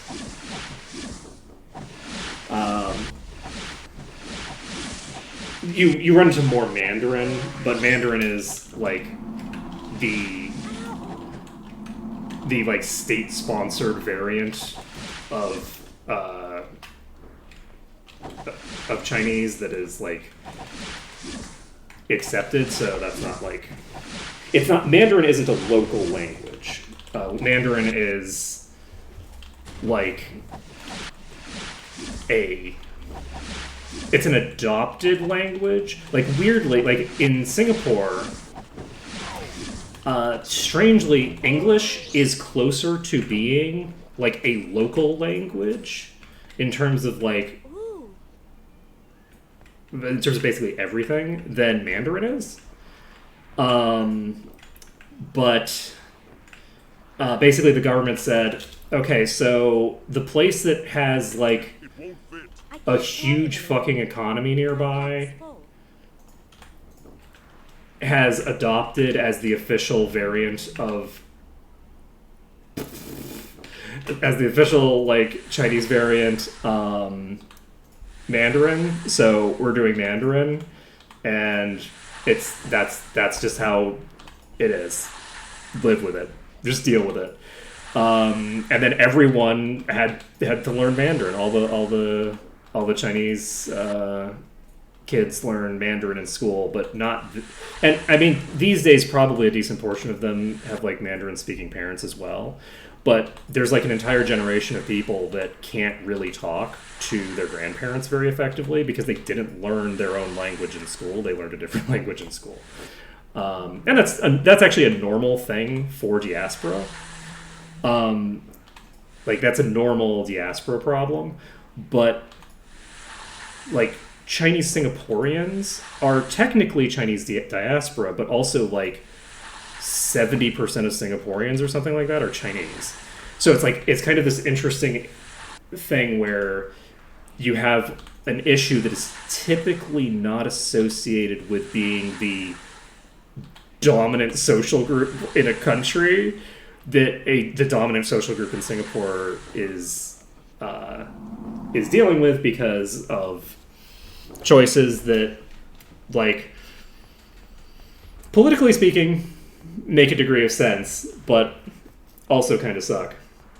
But also, I'm not gonna lie, the fact that, like, the fact that the government was willing to do that is actually, like, an interesting, like, factoid of history, that they were like, oh yeah, you know, every single one of the people, pretty much, who are like the dominant social class, your kids need to learn a different language, and they have to learn 2 foreign languages in school. Everybody else just needs to learn 1 foreign language in school, and they're fine. Which I just think is kind of interesting. I'm sure that there are some native Mandarin speakers in Singapore, but Singapore, I believe, like, the majority of immigrants to Singapore over the last several, 100 years were from South China, and Mandarin is a North Chinese language. So that's why there's such a disparity there. Because there's, like, I don't know how many fucking languages there are in China. Like, it's hard because China officially refers to all of the various languages within its borders as being dialects, as opposed to just being their own languages. But they're not really. They are, like, fully just their own languages for the most part. The only thing that they have that would make them, like, not their own languages is that they all share a written language, right? They all share the same written language, but the spoken language is completely different regionally. So, like, the idea that they're all the same language and not, multiple languages all sharing the same alphabet is mostly propaganda, right? That's mostly just government propaganda. And it's particularly made, interesting because it's like, so what? Japanese is a variant of Chinese. It's not like its own language. Because who else uses kanji? Kanji, which literally translates to Chinese characters. Right? So, like, but the thing is, if you were to ask the Chinese government that, I would presume that their answer would be yes. Japanese is actually a dialect of Chinese. And we will bring them back into our borders. We will annex them eventually, once we get around to it. Yeah. Yeah, the Chinese language stuff is very interesting because of the fact that you have this, like, massive empire that, like, pretends that it's ethnically homogenous to a large degree. And, also, like, let's be honest, like, Western countries are happy to believe that China's ethnically homogenous for a lot of reasons. Like, most Westerners can't tell the difference between, like, Japanese people and Chinese people, right? Like, there's, like, no shot that they're going to be able to tell the difference between, like, a Hokkien person and a fucking, like, Han Chinese person. Like, they're just so... There's no shot. And to be clear, I can't make these kinds of distinctions. I don't know shit. I don't know shit about China, okay? I don't know shit about, like, the internal ethnicity stuff about China. The only things that I do know about China is that it's much more complicated than it seems, and the government is actively pretending that it's less complicated than it seems. Like, a good way to think of it is, like, as the world got more secular, like, you notice how, like, the Christians came up with the concept of being Christian, like, in the last 100 years, right? Like, you still have a bunch of Protestants who will say that Catholics aren't Christians, right? That's still a normal thing for Protestants to say. But, like, the idea that being a Protestant was, like, similar to being, any of the other,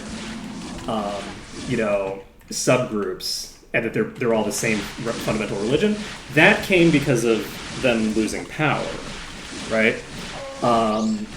That just came from secularization, where it's like, oh, as things secularize, they basically are forming themselves into a more coherent power block with, people that would otherwise be explicitly their religious enemies, right? And so anyway, so it's common for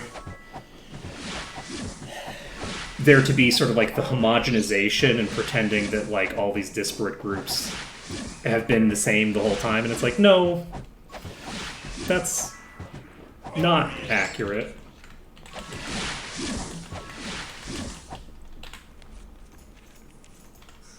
You know, the annexation of like the Soviet bloc, right? Like like pretending that all of those people are like honestly practically like even just pretending that they're really related cultures at this point is they're related, but like, come on, like. But the propaganda that the Russian government does, like pretending that like, you know, oh yeah, all belongs to Mother Russia and has always belonged to Mother Russia. It's all kind of the same. Like the tone of empire is it is what it is. That is a lot of summons.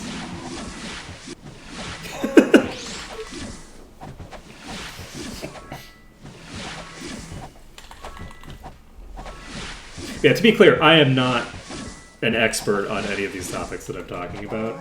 I've picked up little bits and pieces of information over time, sufficient to talk about things and not completely miss the mark on things. But like all of like the nitty gritty details, I'm not gonna. I don't like know the nitty gritty details of basically anything.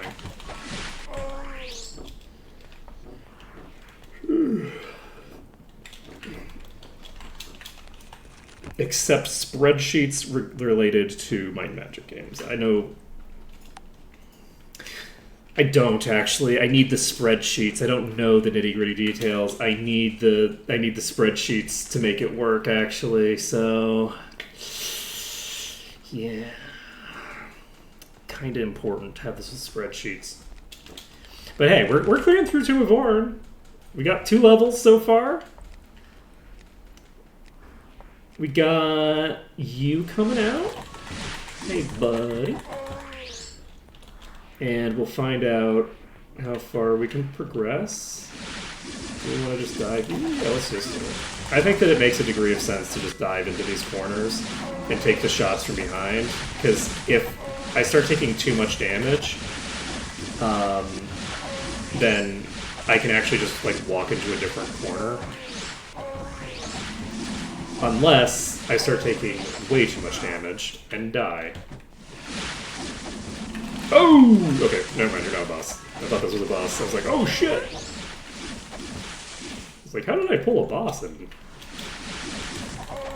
just die instantly? I should be picking up all these magic lamps actually. What day is it today? I think we're probably in January by now. I think December is the day that I would typically want to do it. I don't know what they do in... We're in February? Holy shit.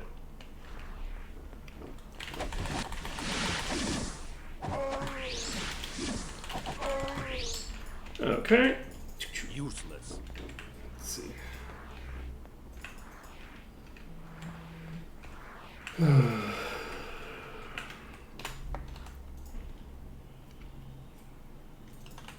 We have quite a lot of ingredients here that we can probably get rid of. The ingredients are important for magic lamps specifically. So magic lamps do a different thing depending on what month of the year that you're in. Won't fit.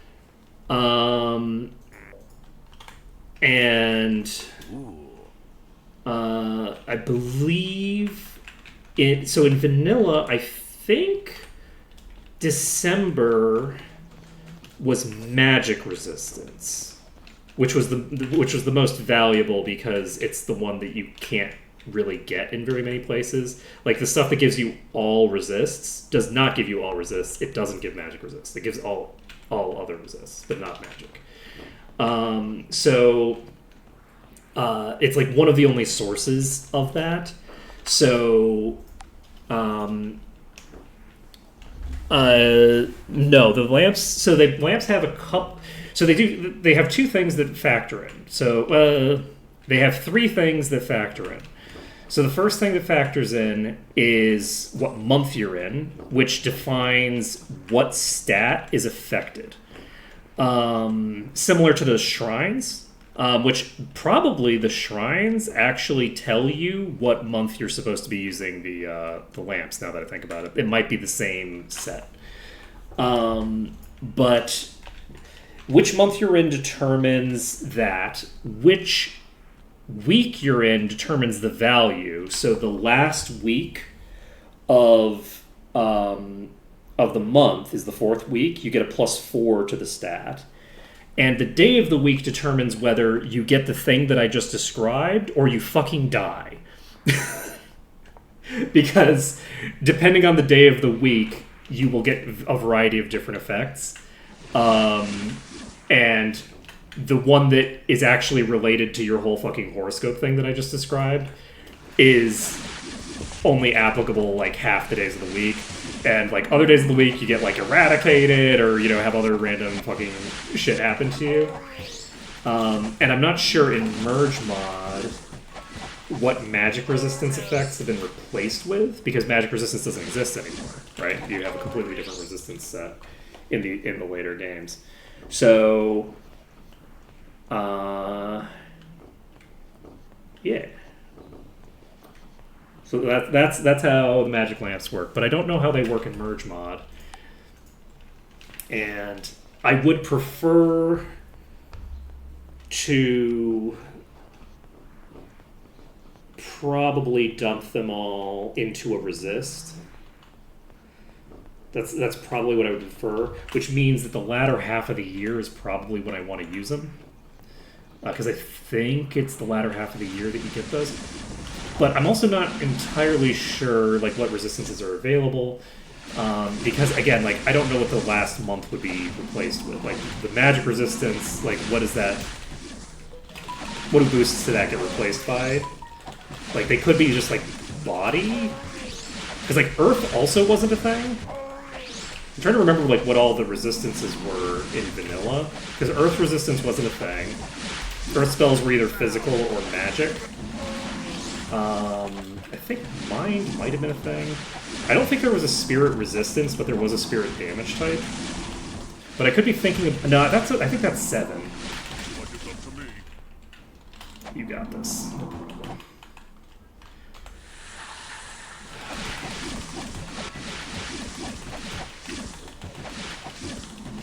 You know, looks like it's up to me when the person who it's up to is Kortal is... You know, honestly, not that threatening.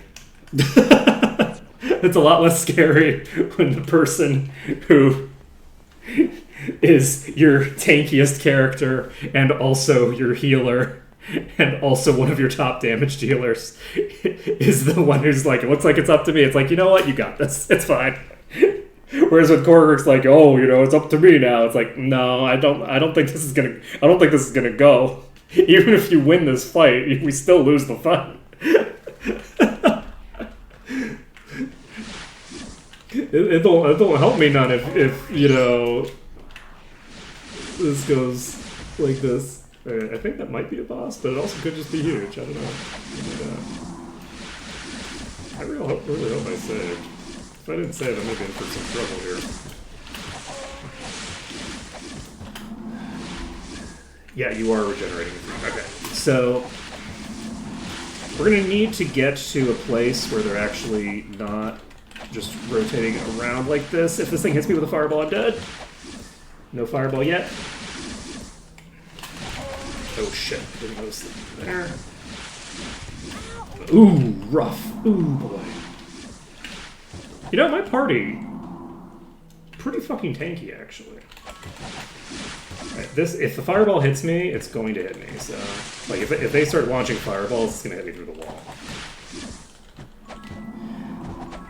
Ooh, okay. I think we're fine. Yeah, we're getting really scary. These are fights that I should really not be surviving.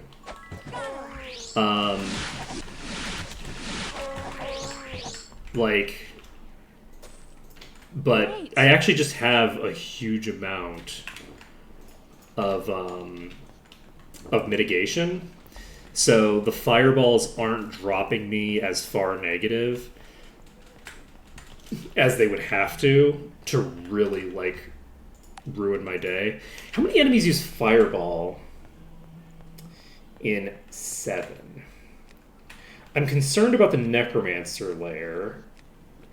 I don't think fireball is going to be the thing that I'm going to need to be worried about. Actually, the thing I'm going to need to be worried about is dragon breath.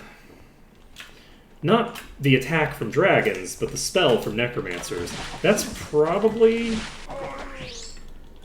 going to be a really serious threat. Those are fairly high-level enemies that you fight fairly early. We're also going to have shrapnel real early. Like, we're going to have enemies hitting me with shrapnel pretty early in the game. Because I believe the, like, Queen of the Damned type, like the Femme Necromancers, I believe that they use shrapnel. I think there's a lot of things that use shrapnel, actually. I think shrapnel's pretty common. And shrapnel's kind of weird when the enemies use it. I think when the enemies use shrapnel, it's kind of like a single projectile that acts like it's a multiple projectile attack. It's like getting hit with every hit of sparks, but only getting hit by one hit of sparks. Right? Like, if you touch one spark, it's as if you were getting hit with like the entire spark wave.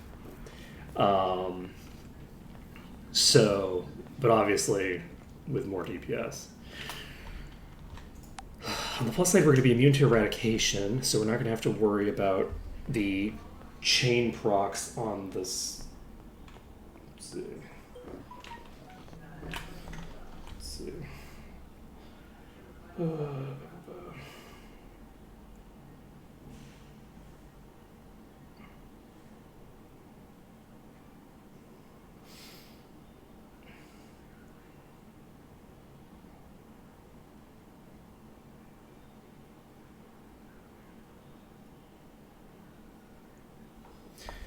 Okay. We've been told that we are required to go light side so that we have to fight more necromancers. we've been told we need to go light side specifically so we have to clear the pit. Which, you know, I have no objection. This is not a decision that I made. This is a decision that chat collectively made at some point. I think there were like 3 or 4 people who were all saying, yes, this is a reasonable thing. I don't remember who said it first, but there were several people who were like, yes, this is reasonable and acceptable. This is true. This is what needs to happen. So, like, who am I to argue? Look, who am I to argue with chat telling me that I don't need to deal with those spells? Alright, give me a second. Hello? 1 second while I mute my mic.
I just realized that I also muted the in-game audio. What a freaking dope. Okay, sorry about that. I had to take that call. So, I was like, oh, okay, I'll just mute. And it's like, I did the muting that I usually do for before I start stream. So, anyway, we're back. I had to take that phone call. Sorry about that. Especially sorry because of the fact that it's like 30 minutes before we're ending stream and I have to take the call. But we're still clearing. We still going. We still going. And good times are had by all. Okay.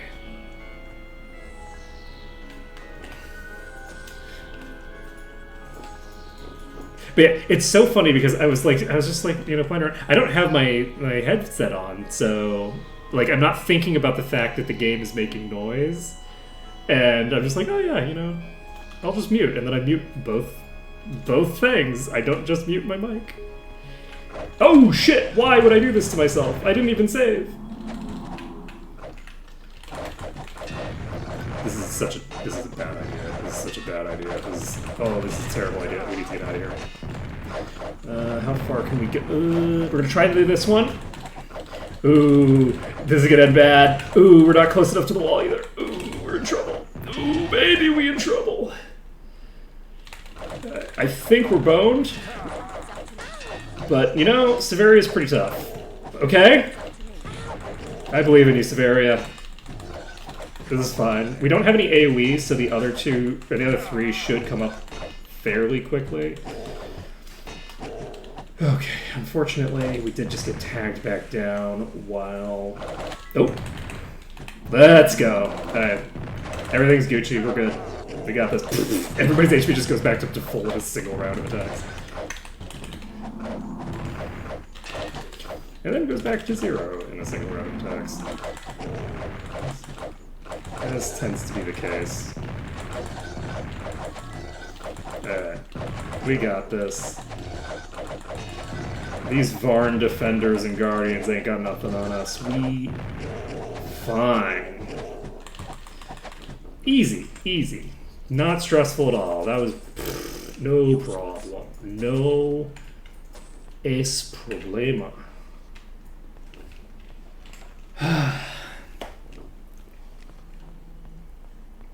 Boo boo boo.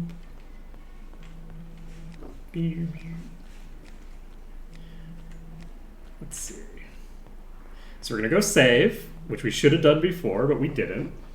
That was a pretty huge pack, actually. I'm really surprised that after making as many mistakes as we did, we still managed to clear that pack. Oh man, the Severia is so crazy now. Like, Severia, just... no shot. No shot. Easy peasy. 3 enemies, no problem. You know what? That's a boss.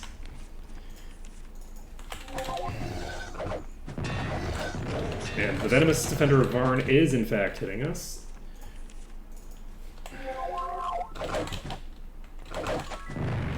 So we're just gonna corner this one.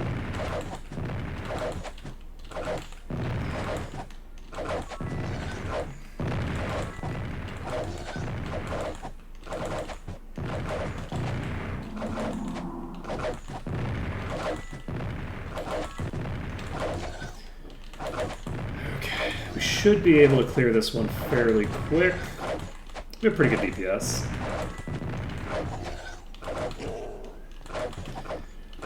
And there weren't that many here, so I am going to just fight the rest of these in the corner normally, letting them take their melee swings, but blocking their projectiles. We in the green. So, Minotaur Gauntlets of the Gods. Not too shabby. And what does this do? Nothing that I care about really. Alright, save it up.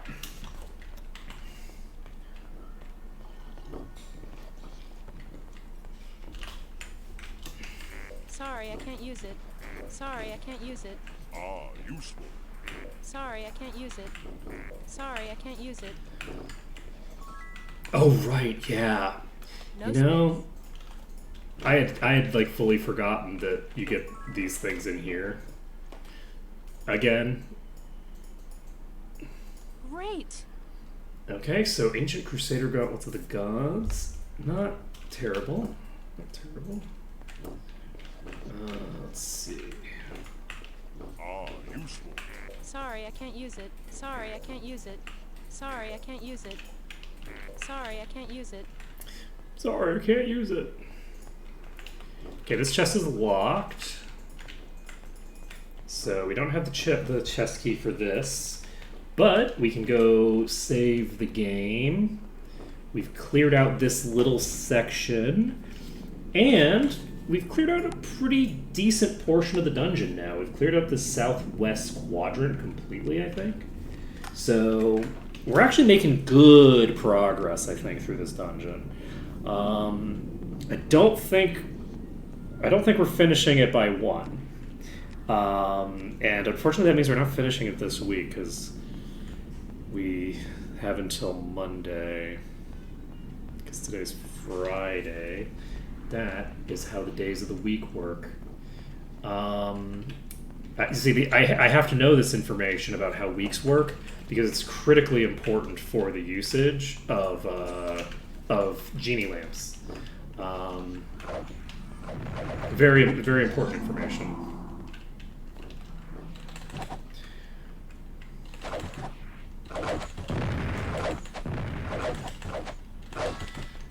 I am just realizing now that I really haven't done any arenas fighting. And I'm a little disappointed in myself for not having done more arena.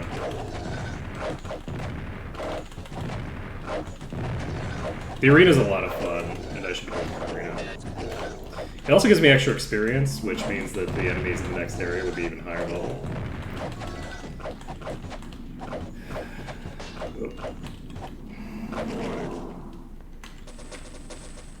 Ooh, we got an axe. Probably don't need it, but we got it.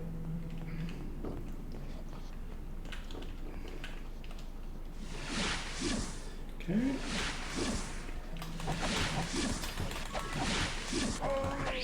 Done. Ooh, we got a mace. Exciting. Identify monster mace. Wow.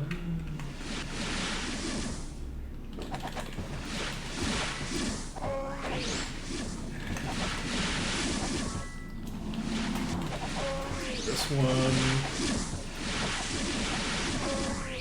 Just hitting the ones in the corner.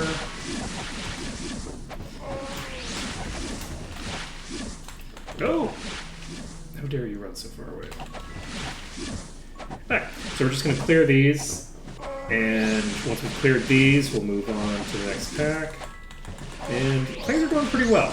I think that for a while there, I was very concerned about how Let's leave it behind. We don't need this. some of the early areas of the next place we're going to go.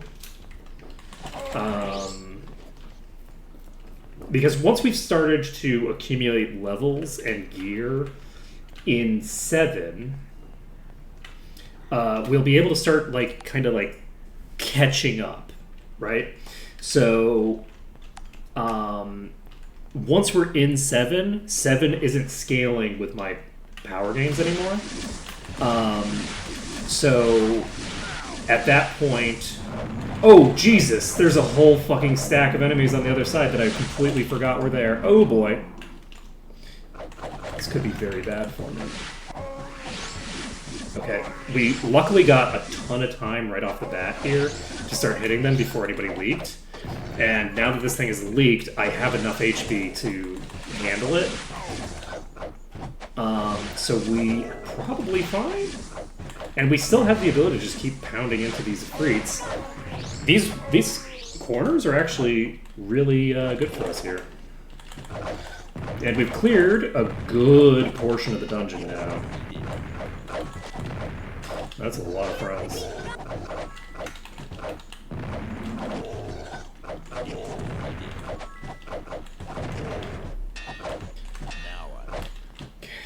Quite a lot in this pack. Don't seem to be any bosses or anything in this pack. But quite a few enemies overall. Ooh. Arms Master. That's no good. You button. How dare you? How dare you, you tricksy bastard. Okay. Useless. Alright. Save the game. Mission successful. We can move on. So, we cleared out the ones that aggro immediately from here. We haven't cleared that room. We'll clear that later. And I think we're going to go this way first, because I think this is a dead end. So, I don't want to move too quickly forward, because there's probably a really big pack there. Ooh, a spear! Let's leave it It's behind. total garbage. But it's a spear! Okay, we'll clear out the Guardian of Varn. I'm really excited to see, like, how difficult the next expansion is. Because I do think that as we start getting our characters, like, fully formulated, getting things under, like, really significant control, the gearing is starting to really come together. It's taken a while, but like Kortal is now terrifying. Like, sure, can Kortal heal even slightly to other people? Debatable. But like Kortal's self-preservation is crazy good. Like, we are very, very tanky on Kortal and able to handle, like, quite a lot. And in addition to being very self-sufficient, Kortal is also, because of just the sheer mitigation value of everything, Kortal will also scale very well as I get plus HP boosts, just generally, because there's just so much mitigation there.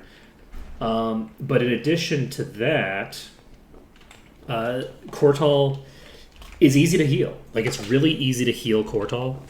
Kortal has, like, no HP. I guess nobody has any HP, for that matter. We don't have that much HP, and we have a lot of damage, and we have a shit ton of mitigation. So, the hope there is that we can just pump a little bit of a little bit of HP to get really big effects, and we'll just have to see how it goes. So, but that is one of our characters who's now in a pretty solid place. We've demonstrated that Severia is in a very good place right now. Very durable, and has enough like damage to lifesteal. Basically has so much lifesteal that 3 enemies can't outdamage our lifesteal. And that's kind of been, to a degree, a thing for Severia. Severia has always had actually a huge amount of, in theory, healing, but it's always been very much in theory. The healing that Severia is bringing to the table has always been inconsistent, because Severia for a very long time was very squishy and not able to handle the like incoming damage for long enough to really get the lifesteal going, where it's like, okay, I can lifesteal for more than my max HP practically, right? It's like, what's the purpose of being able to lifesteal for more than your max HP? You can't lifesteal if you're below your max, if you're below 0, right? So, so Severia has always had a bit of that going on, where they're like, We could sell it. on the cusp of greatness for large portions of the run, particularly really early. Like, it's been a while since Severia has felt like they were really struggling. But now Severia is getting to the point where it's like, okay, well, we're so tanky that we can just kind of solo a lot of this shit, right? Like, Severia is very, very scary right now. Severia's in a great place. And as we get, like, more gear and get, like, you know, the next few legendaries are potentially going to be clutch. Depends on what we get. But, like, if we get another thing that gives us the resistance stuff, we can slap that on a character, and that character spontaneously becomes massively, massively tanky against energy damage in particular, but also just against elemental damage and stuff, like all magic damage entirely. It's like only physical damage is not massively boosted by that. And I guess arguably their highest resistance, but it's not like I'm gearing to boost their highest resistance unless I have an item for it. So even the highest resistance that in theory isn't impacted by it is impacted by the way that I change my itemization to benefit from the effect. So all in all, we are getting stronger, and I do feel like it feels like we're getting too strong right now, except for the fact that, again, the level of everything's about to jump by 100 levels, and so we're at the apex of our power right before the fall. You know, like, this is the moment of pride, and we get the fall the second that we enter Might and Magic 7. But it's also possible that that doesn't really happen, that we're actually in a good enough position that the enemies being, like, an extra, and I say 100 levels because they're going to be 100 levels higher relative to their level, but for the most part, we're going to be fighting, like, goblins and stuff like that first. They're only going to be 50 levels higher or something like that. Some of them are probably going to be about the same level as the things that we're fighting right now. But the it's possible that the power differential there from the bolster effect isn't sufficient to put us back into a really bad place where we're having to, like, use corners for everything, and we're just, like, you know, it's less about the like strength and value of the party and more about, like, me knowing the ways to fight the enemies in a way that's safe so that my party can whittle them down or whatever, right? Like, it's possible that we don't end up in that position and we actually have a fairly smooth transition into the next area. If we still feel reasonably strong at the beginning of Might and Magic 7, like, if we're able to just fight the dragon, if that's a thing we can do, fuck. If we're able to fight the dragon, that is so long ago. Oh my god, it's so long ago. Oh god. It's after I cleared that side, though, at least. We're going to go down here. I'm going to double speed. We're doing double speed. Double. Stop. Okay, we're no longer on double speed. And we're going to just plow over here again. And I'm going to try to get the ability to clear these out and then save. And I think once we have done that, we will... we'll end here, because we're actually a little bit over time, and I do need to call that person back to finish that conversation we were having.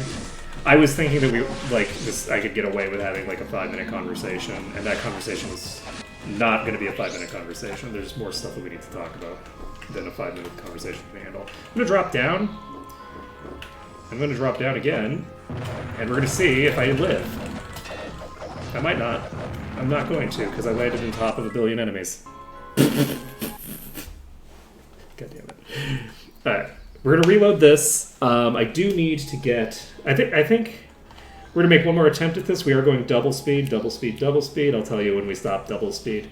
We're going to make another attempt at this. If we die again before we get the ability to save, then I'm just going to end here. We're going to... What I'd like to do is I'd like to get past the...